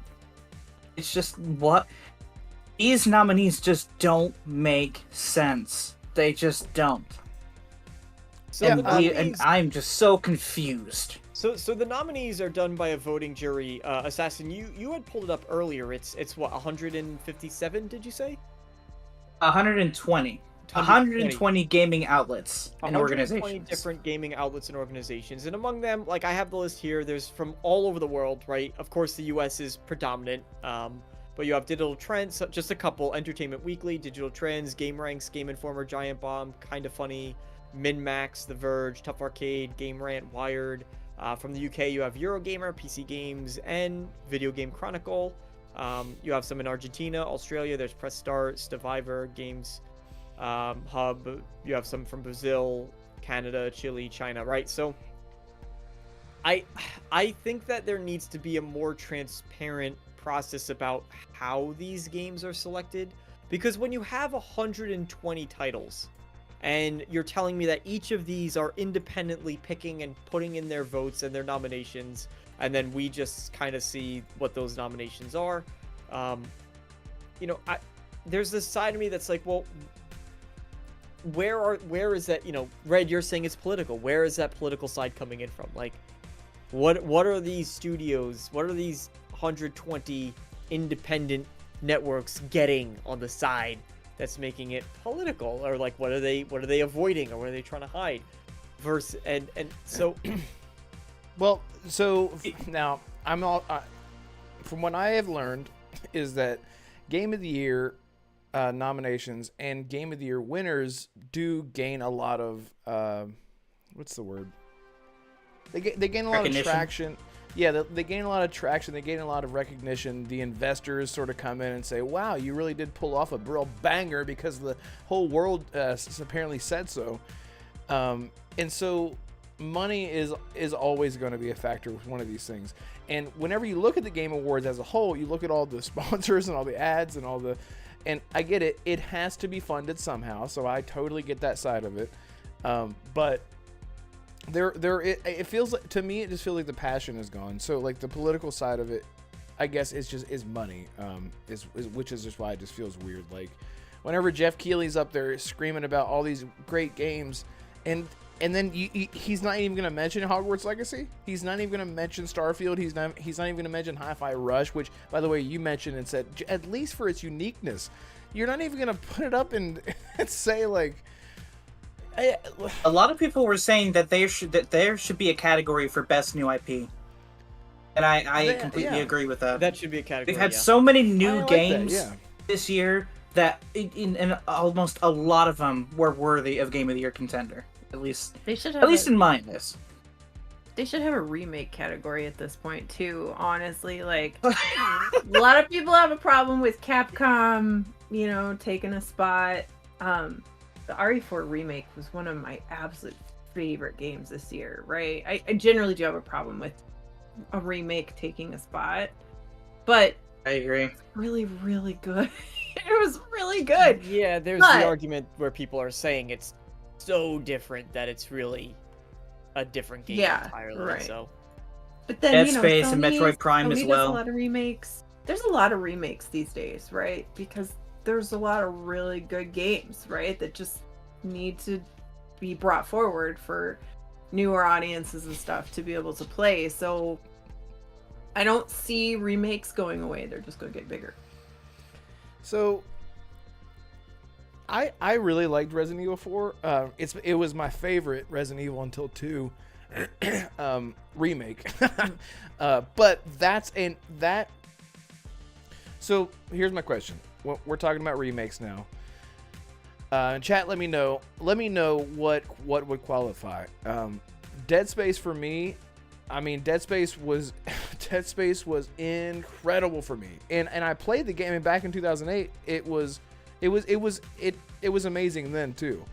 But what they did with it, if you look at the side-by-side comparison, because in your mind you're thinking like this just looks a little prettier. Dude, you need to go back and look at wow. It is a remake. It is not a remaster. They changed so much in the game. They added things. They took things out. Resident Evil 4 is pretty much the same way. So people are saying it's so much different. It's what they did with Dead Space, but I think a little less. Now, I think that the backtracking is something that they added in Resident Evil 4, which I love. That's something that they added in Resident Evil. Or, excuse me, that's something that they added in Dead Space Remake, was the Metroidvania style to it. So you could go back, you could backtrack and get keys and go back and do stuff. So when we talk about remakes not being good enough, I don't know. I'm sort of on the fence, I think, still. I wasn't on the fence until Dead Space made me feel the way that it made me feel. That game is so damn good. But when I played Resident Evil 4, I sort of felt like, oh, nostalgia. This looks a lot better, and I can move while I shoot. And Leon's hair looks great. I don't know. Leon's hair. Oh my god. Oh, so good. That's a whole nother. Well, here's that the is big an entire difference. episode, okay? Dude, that's 8 gigs of RAM is just for his hair. I mean, people, come on. His hair is so. I'm like, why did It's you so not good. update? Then it's like, how did you update his hair, right? Like, Right. you can't. Right. Didn't Yeah, they, Leon's wait, hair is bowl pretty, cut. pretty there good. was even an option. There's even an option in Resident Evil 4 where you go into the options, you can change the hair physics to make it like better Yep. or worse. Like, I did. I dude, made it more I did too. flowy or I was like, I wavier. want it to be real and sexy. I want him to like Yes. turn around and his hair like. I want the flips. wind. Yes, exactly. She's like in his Glowing, face the yeah. whole time while he's talking. I want his hair to go back when he's in the boat. Oh yeah, it just like blows back. Yeah. Yeah, it just blows back. Can he do a half ponytail at some point, please? That'd be. Oh, that would be like a little man bun. Oh, yeah. Yeah, that'd be great. He could rock it. We'll accept it. Johnny says, Yeah, "Let's Brett, your see, hair." here's the thing. When it comes to RE4 Remake and Dead Space, here's the thing that I just want to say about both of them. I honestly think Dead Space should have been in the Game of the Year category more than RE4, but would Dead Space be my final one? No, and honestly, I would rather Hi-Fi Rush take that spot, but the reason why I would choose Dead Space over RE4, they elevate the game, what made the original so much fun, but they took content out. Because they knew that the Separate Ways DLC was coming, that's where the U3 boss fight went. A lot of people were upset that that was cut out. But with Dead Space, again, they elevated what worked, but they also expanded on what the original developers wanted to do. That's the big difference between the two. And if I had to pick between Dead Space and RE4 as a Game of the Year contender, I would pick Dead Space more than RE4, because to me, Dead Space felt more. It felt like I was getting more, whereas RE4, I was experiencing something for the first time. You know what I'm saying? No. So, No, I'm kidding. I get what you're saying. I'm sorry. I get what you're saying. Yeah. It was new. It was new. I'm sorry. Go ahead, Damarco. I'm so distracted by it. I had to look up what does no, I was countenance going to mean. say, Yadani so- Kazada says, "I'd hate for a distraction from your lovely countenance." What does countenance mean? Somebody look that up. Countenance. Countenance? It's like Yeah. your look. Oh, well, thank you, Yadani. All right, continue. You're like, whatever the am hell- I being insulted and I don't know it? Thank you. So I had Jedi somebody Knight say Peter- the other day, I have a John Marston beard, and I keep looking, and this is so weird, but it looks like my beard has like scars. You in it. kind of knew. It doesn't, and I cannot stop looking at it ever since I saw that. I was like, what the hell happened to me? But it's nothing. It's just my beard. Anyway, we're getting off topic. Off topic. Jedi Knight Peter. Peter kind of says things that I was going to go with, which is, when we're talking about Game of the Year, new IPs hold more weight. Starfield and Hogwarts should be there. We kind of talked about Agreed. Hogwarts and why that's not there, which is not okay because obviously those developers had nothing to do with the controversy surrounding the game, just literally nothing to do with it, other than that they were working on the license, and that's not their fault because they made a really good game. But Starfield is the other one. Starfield's the other kind of oddball out. And a lot of people are saying that Starfield should be nominated for Game of the Year. So the current nominees, just to go over them, you have Alan Wake 2, Baldur's Gate 3, Tears of the Kingdom, Spider-Man 2, Resident Evil 4, and Super Mario Bros. Wonder. Now, I personally do not think that Starfield deserves a Game of the Year nomination. And that is as a massive Bethesda fan. I really do not think that it should have had a nomination. I don't think it was as good as past Bethesda games. It's better than Fallout 4, but worse than every other Bethesda game to me. And I'm the only one that I might want to see replaced from this list is probably Resident Evil 4 because it's a remake. And I would want to see actually Hi-Fi Rush. I think Assassin and I are very much on the same page. I'd like to see Hi-Fi Rush actually above Starfield. But does anyone else feel that if I completely miss it that got snubbed? Because obviously that's one of the bigger games that's a contention point right now. The irony of your statement is, Damarco, you said that Starfield is better than Fallout 4, but worse than the rest of their lineup, and yet, ironically, Fallout 4 was nominated for Game of the Year in 2015. That's I know, the and irony of and that. I don't think it should have, but Yeah, That's because it wasn't owned by Bethesda. I don't understand. Holly, yes. Holly, hang on. They're I'm saying sorry, Holly. Xbox. You keep Well, trying to say actually, something, and I I want don't- you to lose your train of thought. Say I- what you're going to say before you lose your train of thought. I'm a Bethesda junkie too. I loved Fallout 4, actually. And I love 76 now. Now, But right? Yeah. yeah, clarifier, right? Yeah. As much as I say that, I don't think Starfield should have a Game of the Year spot this year either. It doesn't mean it's not a good game. there's just too many good ones. That's not the issue. It's just there's so much potential in that game, greatness in it. But I think they need a little while to give us some DLC, some mods, some other things that will really make it probably just about the best Bethesda game ever. But it's not there. It's I think they definitely need a not. Starfield 2 before Could that be. comes to fruition. I had a dream about Starfield. But if too. they're planning on making this a 10-year cycle game where they're just gonna like do new things, add, subtract all of the stuff, then they have a chance, right, to get there. But I don't know. But it's definitely, as much as I enjoy it, it's not Game of the Year. I think the fact that a lot of us agree that Hi-Fi Rush deserves the honor more than Starfield really just says a lot about the team at Tango. Like, they were just It's known such for a horror games or special game. psychological thrillers, but who has ever thought of an action rhythm game? I can't even think of a different studio who could even attempt such a game. Well, That was that that metal game came for it. You could Oh. argue something like Crypt of the Metal Hellsinger. Necrodancer 2. Yeah, okay, that's fair. Yeah, but what about Sea of Stars? Hell Metal. That was a huge Oh my God. hit this year. I'm just glad it got nominated for Best Indie. I'm just glad that it made that. How did Spider Hell Cube no. make it? Your Grandma Nut says. Oh Yeah. my god. Honestly, I Uh, do think Spider-Man probably shouldn't be in the top, in the. And six Starfield only either. has one nomination, and it's for Best RPG, and if it doesn't get it, It's not gonna win. Oh, that. It's not. Baldur's Gate 3 is It's taking not that gonna one. win. So I actually, just if we want to run quickly through some of them, there's like a couple points of contention that we can call out just to kind of discuss that a little bit further. But like best game direction, which I was looking up before, like what exactly does that mean? The official, what they say on the website, best game direction is awarded for outstanding creative vision and innovation in game direction and design. You have Alan Wake 2, Baldur's Gate 3, Marvel's Spider-Man 2, Super Mario Bros. Wonder, Legend Tears of the Kingdom. And now immediately my first issue with that, it's outstanding creative vision and innovation in game direction and design. Tears of the Kingdom, very similar to Breath of the Wild. Breath of the Wild. Super Mario Mario been done Bros. Wonder is 77,000 times. Super Mario Bros. Wonder, incredibly similar to other past Super Mario 2D games. Odyssey I know that it and stuff like captures that, a lot yeah. of the...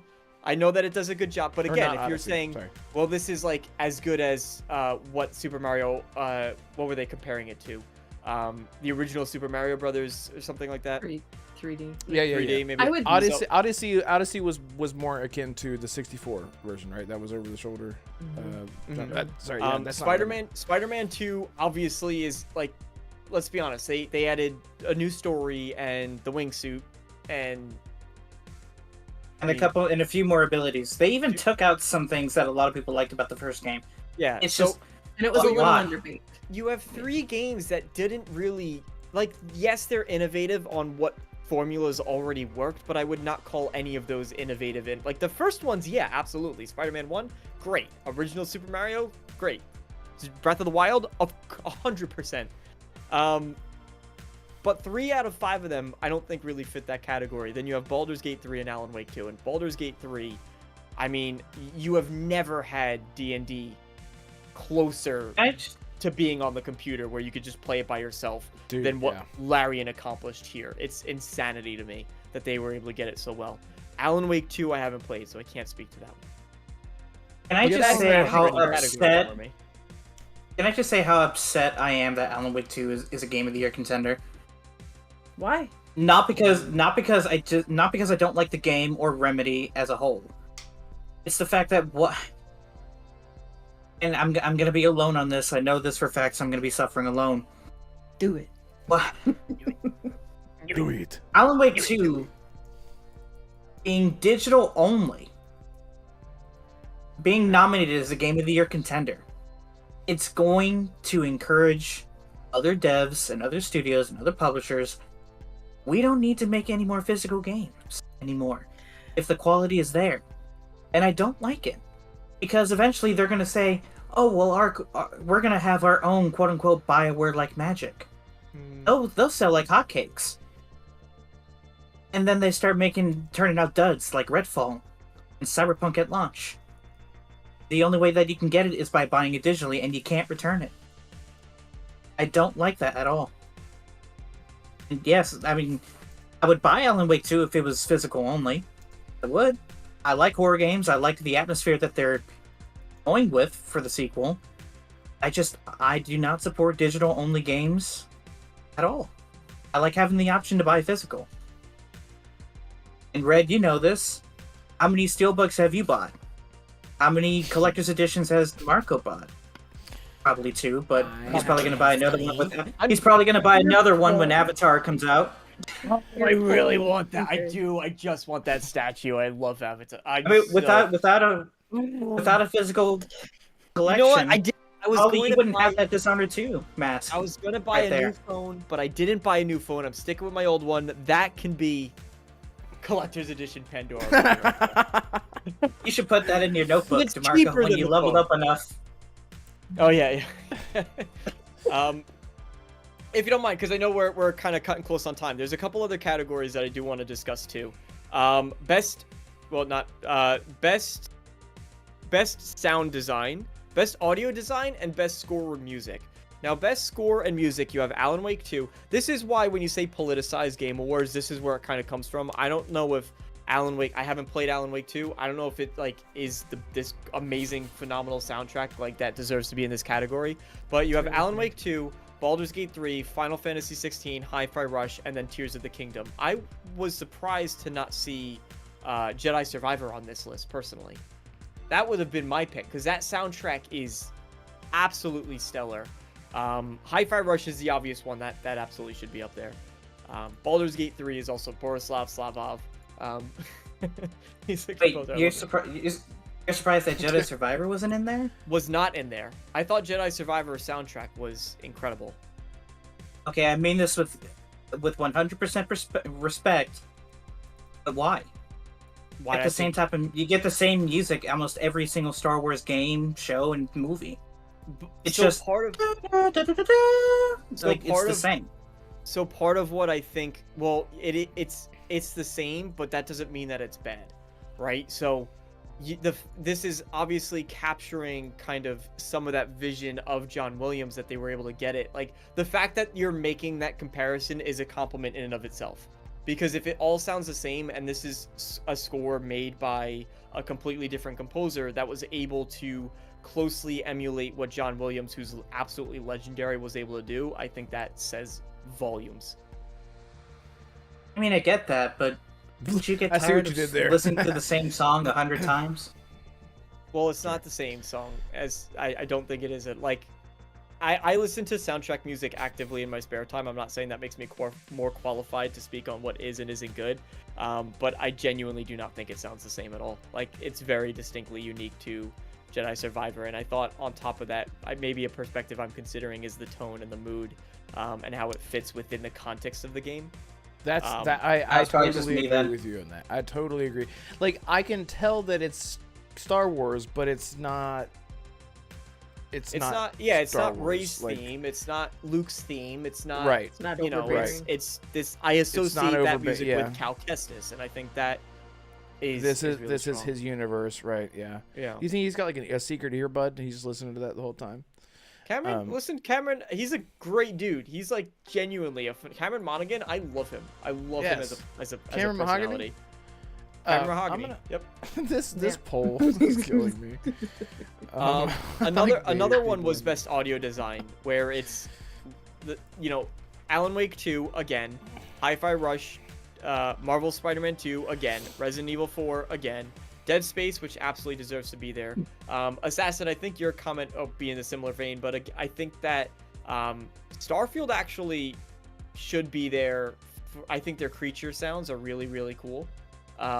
If you have explored, I think their creature sounds are really cool. And again, Jedi Survivor. Like, yes, it just sounds like Star Wars. You have lightsaber, typical Star Wars sounds, really, but I think that they're, it's just it's great to me. Do it again.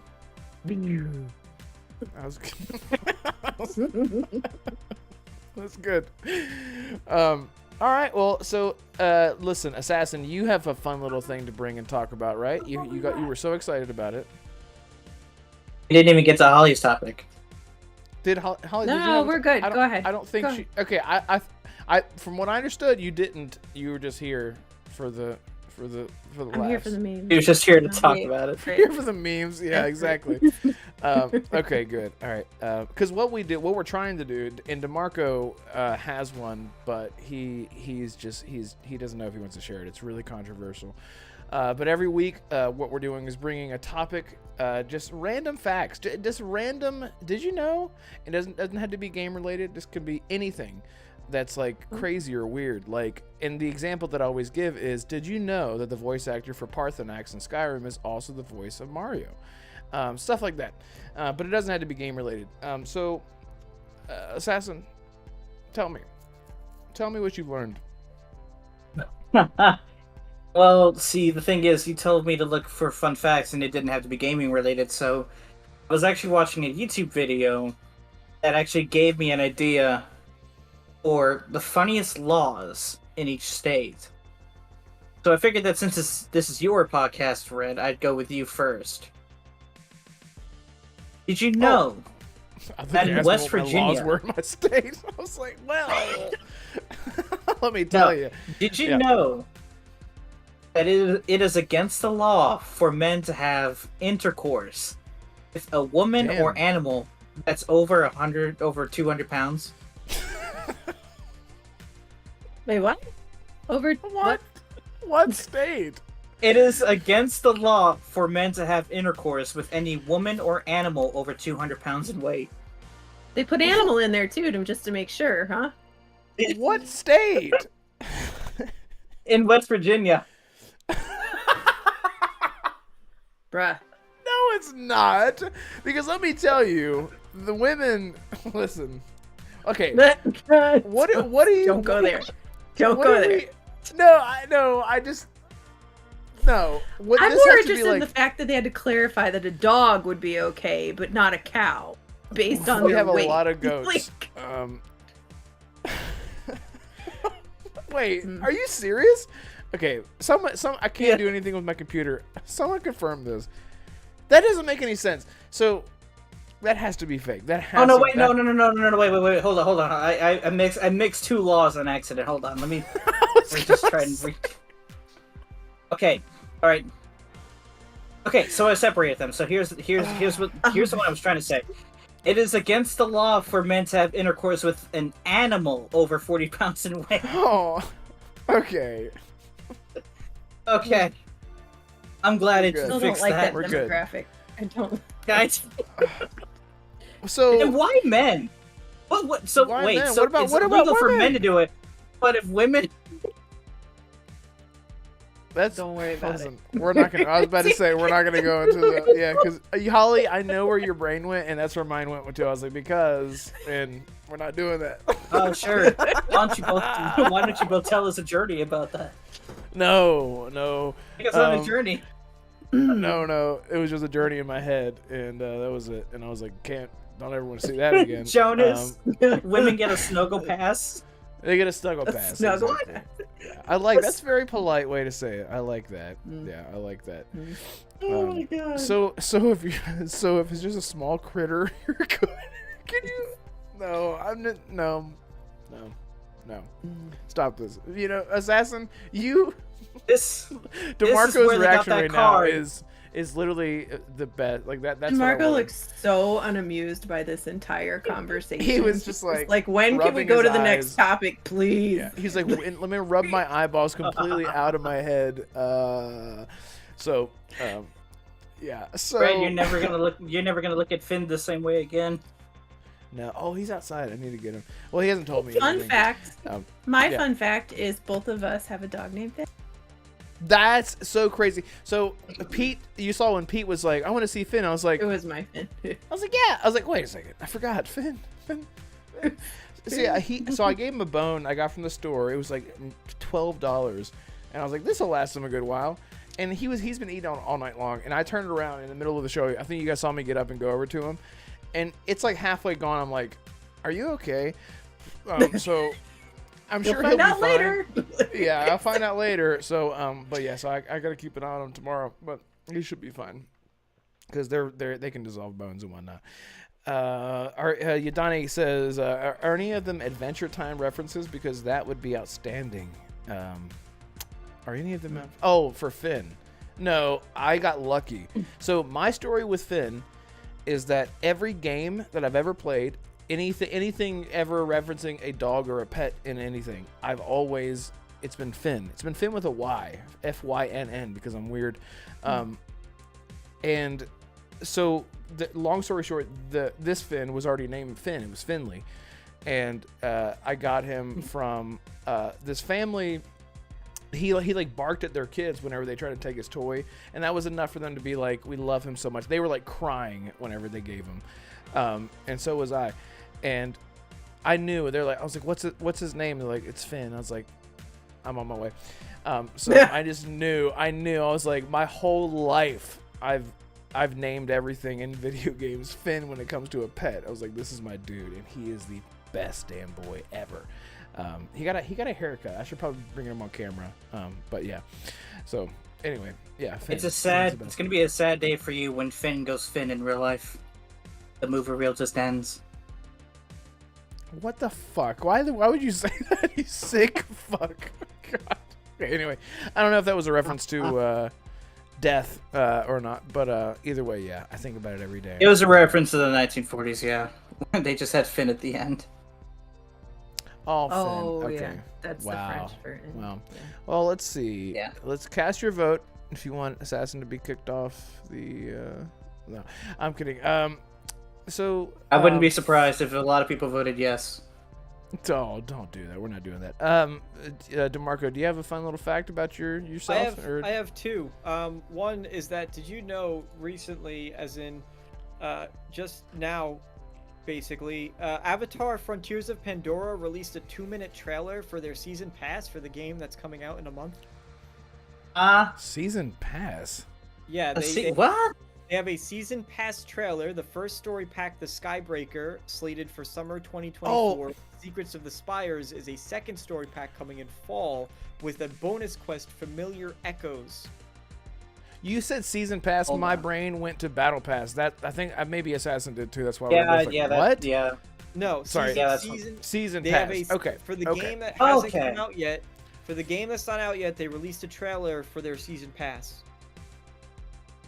Dude, okay. I hate that. That's really cool. That's really cool. Oh, Well, sorry. What I was gonna say. well, to That's be that's fair- cool. But to be fair, That's gonna DeMarco, be a they clip out. CD Oh, Projekt Red, they released Cyberpunk in early access, but they called it a full release for 3 years. That's even worse. But like, I wish that they would release like all of these games. I know that Starfield has DLC coming, you know, because Bethesda always does DLC. Like we know that Frontiers of Pandora was probably gonna get DLC because all their games usually do, like Far Cry and whatnot. I really don't like when they do this. It's a personal preference, and I'm not gonna yell and scream at them because I understand most of the time. When you have these massive AAA games, a lot of people will try to frame it as, well, they're just cutting content. And I'm sure in some cases that's true. I'm not going to... But in other cases, it shouldn't set that precedent to begin with. I think it's a shame that that's what people get in their heads. You know, a lot of times DLC, it's genuinely, they have ideas or story beats or other things that they just could not fit into what they're making. And that's why they have plans for DLC so early. Because obviously, well, you know, people are working away and developing the game. The writers are still sitting around like, hey, we want to do stuff too. So the writers have free time and they work on. But I don't like that it sets this precedent. And that kind of irks me the wrong way. So that's one fun fact because I just discovered it.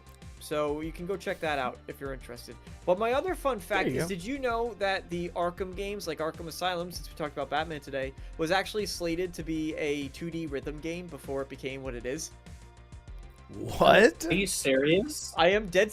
Batman Arkham Asylum was originally being developed as a 2D rhythm game. And it would be like a side-scrolling thing, I think, where they would, you know, and you'd go and it'd be like a beat 'em up in 2D. So Hi-Fi And- Rush, but Batman In 2D. in 2D. Wait, And how was that? That was the original vision for Batman Arkham. Oh, Arkham you in said general. the- I'm sorry. For the Arkham series. The Arkham. I thought you. In my mind, it's same thing that just happened with Season Pass. You said Season Pass. I heard Battle Pass. When you said Arkham series, I heard Arkham Knight, and I was like, why would they stop in the middle of the series and be like, going for to rhythm? Before Arkham Asylum, when they were first working on Arkham Asylum, the original idea behind it was that it would be a rhythm beat 'em up game. That's Thank I God they love didn't do that. Yep. That's James Bond. But I get The what you Adam mean. West version of Batman. Yeah, that's right. Yeah, there you go. Look, it all Wow. comes Okay, together. There'd be like the word pops that would come up, right? Right, exactly. Oh, that would be Yeah. sick. I would Okay, be so down Jonas. for that. That would be- actually. Okay. Jonas says, "See, Like that's, even that's arcade actually straight kind of here. interesting." What does he say? See, that's actually kind of interesting. Interesting, in a way that has nothing to do with how farmers treat their larger farm animals. He's still on the. He's still on that. He's still on the. Assassin, you still ruined online. him. Oh my God. He's never going to want to come and by visit the way, the U.S. when because I he's, mentioned- he's going to be afraid. He's going to be driving through the countryside and he's going to be looking and see a farmer do something so indecent. He's like, hey, stop that. I was like, okay. And they just, yeah.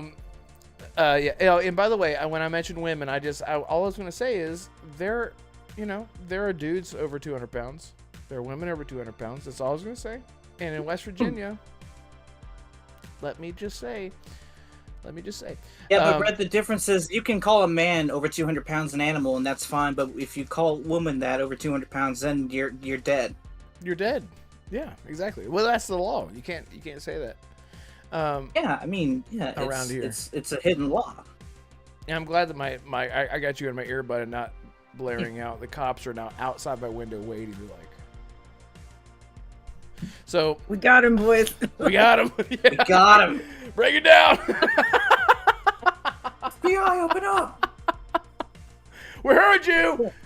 Oh man. I have a second fun fact, Red. Oh please, yeah, God. Did you know that Larian is actually teasing an announcement this week for Xbox fans regarding Baldur's Gate 3? Oh, like the release. Yeah. Xbox fans and fans of physical media, watch this space for a formal announcement. It's going to be a busy week. So Put that on the list of things I don't care about. So are you not? Oh, here we go, Holly. Are you not into Baldur's Gate? Okay. Oh, here we I haven't go. played it. I haven't played it, but I was annoyed with Larian by like how they rolled out the release on consoles. PC should have got it first. It's fine. It makes sense, right? But I just felt like they should have all come out at the same time.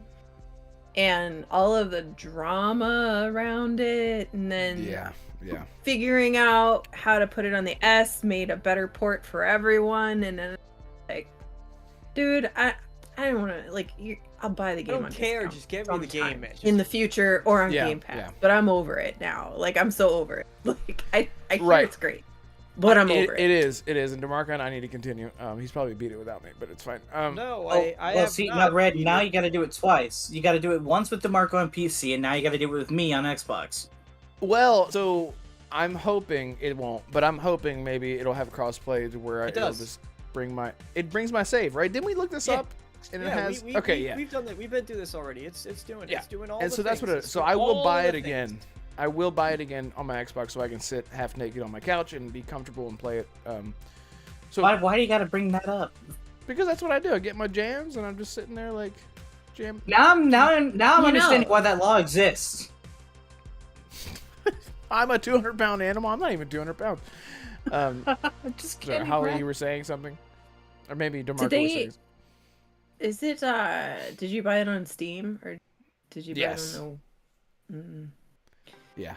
Like the least they could do is do a play anywhere. Anybody in the Windows, so that would have been nice. Well, so what's really cool is that if you play on PC, there's two different versions. Like, because I play it with controller. Whenever you play with controller, it looks like Dragon Age Inquisition, like at first glance, because it's real. The camera's real tight and it's over the shoulder and it's it's not point and click. But then whenever it's on PC, it automatically switched to like this overhead. You're just Jesus flying over everything.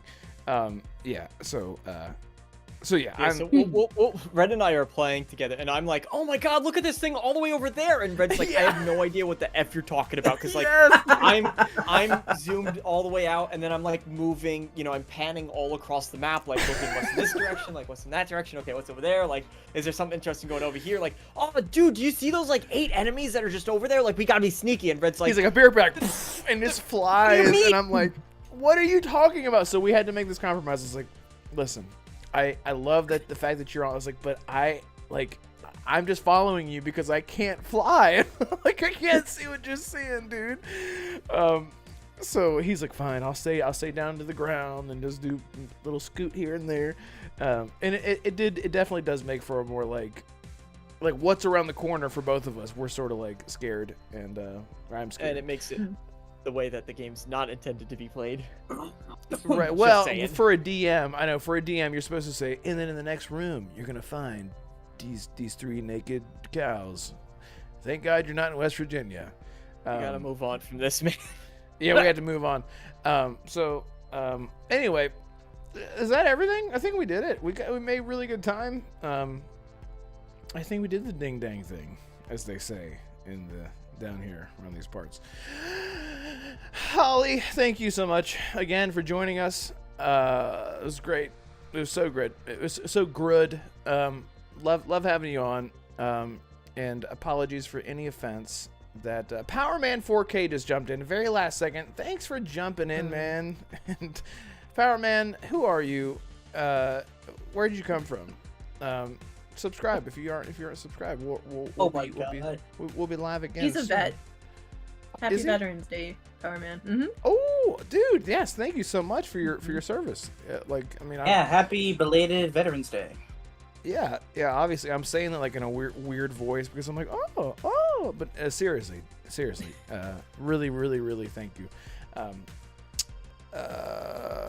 Sorry, my invitation to my what? She was turned off by the bear encounter that would be outlawed in West Virginia. My invitation to do another playthrough. Is open to. Okay, I got you. Yeah. Oh, so is that a Fallout 76 reference? No. I think Jonas and Assassin and me and Damarco could all have a four-way on Baldur's Gate. That'd be great. So anyway, Holly, again, thank you for being here. As always, jumping in last minute because we're still trying to figure out our situation here. Where can people find you? Are you just gonna keep playing Call of Duty for the rest of the world, rest of the time in life? No. Zombies. Good, bad. Ooh. Zombies is fun. Okay, Zombies- that's the one thing I've heard was pretty good. It's like DMZ, but with zombies. Dude, that's why I want to get it. I Other can't mechanics. afford. I just don't want to can't deal right with the PC part of it where it's like you need the Battle.net launcher or like the Modern Now Warfare 2 wait. launcher to do the thing, and then you have to open Modern Warfare 2, which then closes itself to open and I was like seeing this in a review and I went, alright, I can't do that. Now wait a minute. Infinity Sledgehammer did a better zombies than Treyarch? Is that what I'm hearing? Or is that It's or is it fun. zombies I mean, is the if only you good like thing? DMZ, it is. DMZ was the it's best. very fun. DMZ Oh, is the I best. like the campaigns, And apparently there's- they butchered this one. There's like 3 tiers of difficulty, and you're always, plopped into the first level. You have 45 minutes to go gear up and figure out how to get to the next, upgrade your weapon, get to the next tier, upgrade your weapon, fight, get to the next. It's pretty cool. Pretty cool. So anyway, no, I'm not gonna play Call of Duty forever. I would just really like to. I'm gonna finish Alan Wake 2, and then I think till the end of the year we're pretty much out of like the bigger games, at least that I'm interested in. So I really, really want to go back and start my brand new playthrough of Cyberpunk. Oh, That's my dude. next. I know. So- I love that game. Dude, I didn't even notice. I didn't even notice. Oh my god. I love that game. That's amazing. So- That's amazing. Yes. All right, you had to promise. You have to at least just try the. I sent it to you already with the soundtrack. Just Yeah. get a new vibe. It changes everything. Yeah. Okay, that's great. That's really Yeah. good to hear. Yeah. I'm gonna try it for sure. That's amazing. That's amazing. So excited because I'm doing it right now. I finally am into it. I'm gonna go play it right now. Well, actually, I have to shower, then I have to eat, and then I'll probably fall asleep. But I'm gonna try to play it tonight. But I've been like back into it with the soundtrack and so immersion. Yes. Yeah. I So love that that's great. And where can people find you? Oh, I am that blue number. Everywhere that there is a thing, except Instagram, which I Nice. have, but it's not that, so it doesn't matter. That's it. Thank Nice. you for having me on again, Thank you. and for the laughs. And for the laughs, yes. I hope we're not too psychotic. We love. Jonah says, "I've been sleeping with Alan Wake, or I've been sleeping on Alan Wake. Same thing. On good. with. Same thing. Assassin, what you gonna be getting into, man? Where can people find you? You got any stuff coming out? I do, actually. I'm going to be covering one of the games that I listed in a video that I'll actually be linking in the chat. This is actually a video of games that I'll be covering on my channel, Assassin Entertainment. For the next 12 months, a lot of games like Persona 3, Final Fantasy 7, Prince of Persia: The Last Crown, so games like that. Other than that, I'm just going to be playing The Witcher 3 and a little bit of Apex Legends. Because my best friend managed to convince me, hey, we should get Apex Legends. another try. So that's what I'll be doing. Nice, dude. I miss Apex Legends, but it takes a lot to get into. It's really fast paced in comparison to other battle royales, and I love the slow burn of battle royales. So I much more prefer Warzone or PUBG, even though I haven't played PUBG in forever. I miss battle royale. God, I need to get into that. I just don't have a good group. Well, not that I don't have a good group. I just haven't tried. You get it, Holly. DeMarco, what you doing, man? You got anything coming out? What you gonna be trying to play something? You know, I know you're eating a lot of Skyrim food. Eating all the Skyrim food. I need to get back into content because I have not done a video in increasing amounts of time. And every second that I don't release a video is another second that I haven't released a video. So, yeah, I'd probably be enjoying some Skyrim when I have time, though. Probably be hopping into Skyrim. I did my 6.5 hours of modding. I did a tiny bit of the intro last night because I finished at 11:30. I was like, crap, I need to go to bed. And the intro didn't break despite using mods that say do like a alternate start if you install this mod. Like typically Helgen Reborn is notorious for that. They're like, if you're using Helgen Reborn, which I have, they say use alternate start because the game will break in the beginning. And I did have this where they're doing the executions during the opening scene, instead of like being, you know, normal flat ground, it's just a gigantic crater. So NPCs would walk in and they would walk like the crater's down here and they would walk and just be floating and then they just go like, and then they'd suddenly just like float back up to where the ground is. Or you watch like the first decapitation happen and then you see the guy walk, he's just floating and then he gets in the thing and he's just floating as he does it, and then they chop the head and then the head just rolls and falls into that's the what pit. I was about to say. No, it just drops, yeah. and then the That's body's so good. still there, and then the executioner kicks him off, and then he just falls into the crater that's there. It was very entertaining to watch. So I hope that's not, because I think there's 60 mods or 65, or no, there's actually less. There's probably like 55 mods that I installed, and I did not individually test them. I just did it all at once and then launched the game, and that's not how you're supposed to do it at all. And I did things I've never done before, like Dindalod, which is a little bit more technically inclined to get Dindalod working. Yeah. So anyway, didn't I retire from content creation? Yeah, pretty much. Might as well have at this point. So yeah, so that was fun. I'll probably see it. Hopefully I hop into it and it still works. So I'll be trying that in some spare time. But you can find me DeMarco Dude here on Twitter, on YouTube, and those are my main two. And on Blue Sky. I actually have a Blue Sky because I got an invite from some of our friends, which thank you for that. But that's I'm not a type really of active. vodka. There you go. But I'm not very active there, so. Not very active in the odd vodka space. In the vodka space. No, actually, so I made skooma as well.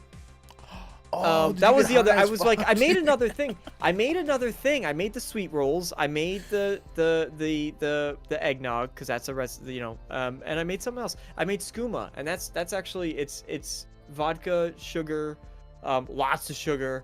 You put like little peaches in there as well, and then you mix some other stuff in, and then you swash it all around and store it for a month, and you get skooma. That's fantastic. I love it. So Dude, I got that sitting and waiting. I also have like a little keg. Oh, piss off, Yodani. This guy's aging some stuff in here as well. He's a little. So I always have to, Holly, look on your face. I always have to ask, whenever, that's adorable, but right? whenever, teeny. I know, I love it. It's so, aging some stuff in here. Is it weird that when he reached back, he just went? Pff?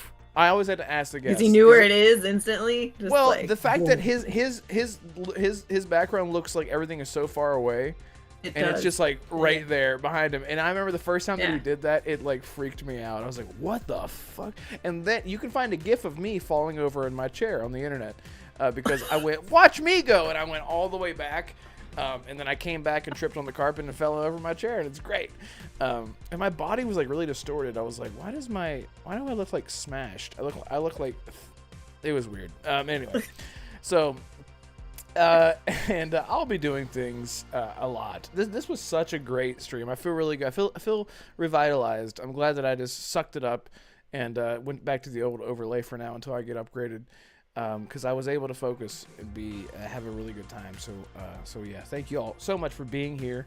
Those of you who are left. Jonas said, "I get a wrench? Who do I ban?" I made Jonas a mod. Yodani said, "Ban anyone who agrees with assassin." Yeah, just for that, I'm gonna make a Forza video in the next few months, and it's gonna be an hour long. He's like, "This Why video Forza is sponsored shouldn't by be a thing for the rest of this generation." Yeah. I love it. I'm gonna dedicate it to Yodani, to Grey Monad, to Mac, everybody who's giving me crap about that take. God. What do you say, Assassin? Is this your version of Mag calling people scumbag? You're scumbag! I saw what you did! He said check your DM. Yeah, pretty much. Fred. I don't know, which DM am I checking? Do I need to check it live? I don't want to miss anything. No! Wrap up! No, wait! Hold up. Check We got okay, something to announce. We have something small to announce. It may be small, but it's something important. Sorry. No, it's fine. So, to everyone in chat, the 10 people still in chat, we just want to let you know that we will actually be live streaming the Game Awards on December 7th. So, if you guys are not going to do anything that night, go ahead and come and jump in chat, and you can watch me and Red as we freak out over games that we hope is there, and see and listen to Damarco as he crushes those hopes all night. So, yeah, we'll actually be streaming the Game Awards that night. So, be sure to subscribe. Okay, that way you don't miss it. I'm sorry. I thought. Sorry, I freaked out there. All right, I'm sorry. On Damarco's channel? No, here on this channel. Or do we want to do it on Damarco's channel? That's what we're doing. No, I guess we're doing that. Yeah. That's what I planned. I planned it out. I got it all set up and ready to go right now. Let's see. Good to go. We're ready. Yeah. So everyone. Also, I do want to do. Want to do. A Game Awards, like our Game Awards, just to give our games awards that we like. So that's something that I want to look forward to. Maybe we can do that. Anyway, can we cry and pout over the Xbox tag so we can get clipped out of context? Yes. Oh, fantastic. We'll do that. Anyway, you can find me. You guys know where to find me. I'm not gonna whatever. All right. Goodbye, everyone. Bye. Bye. Oh.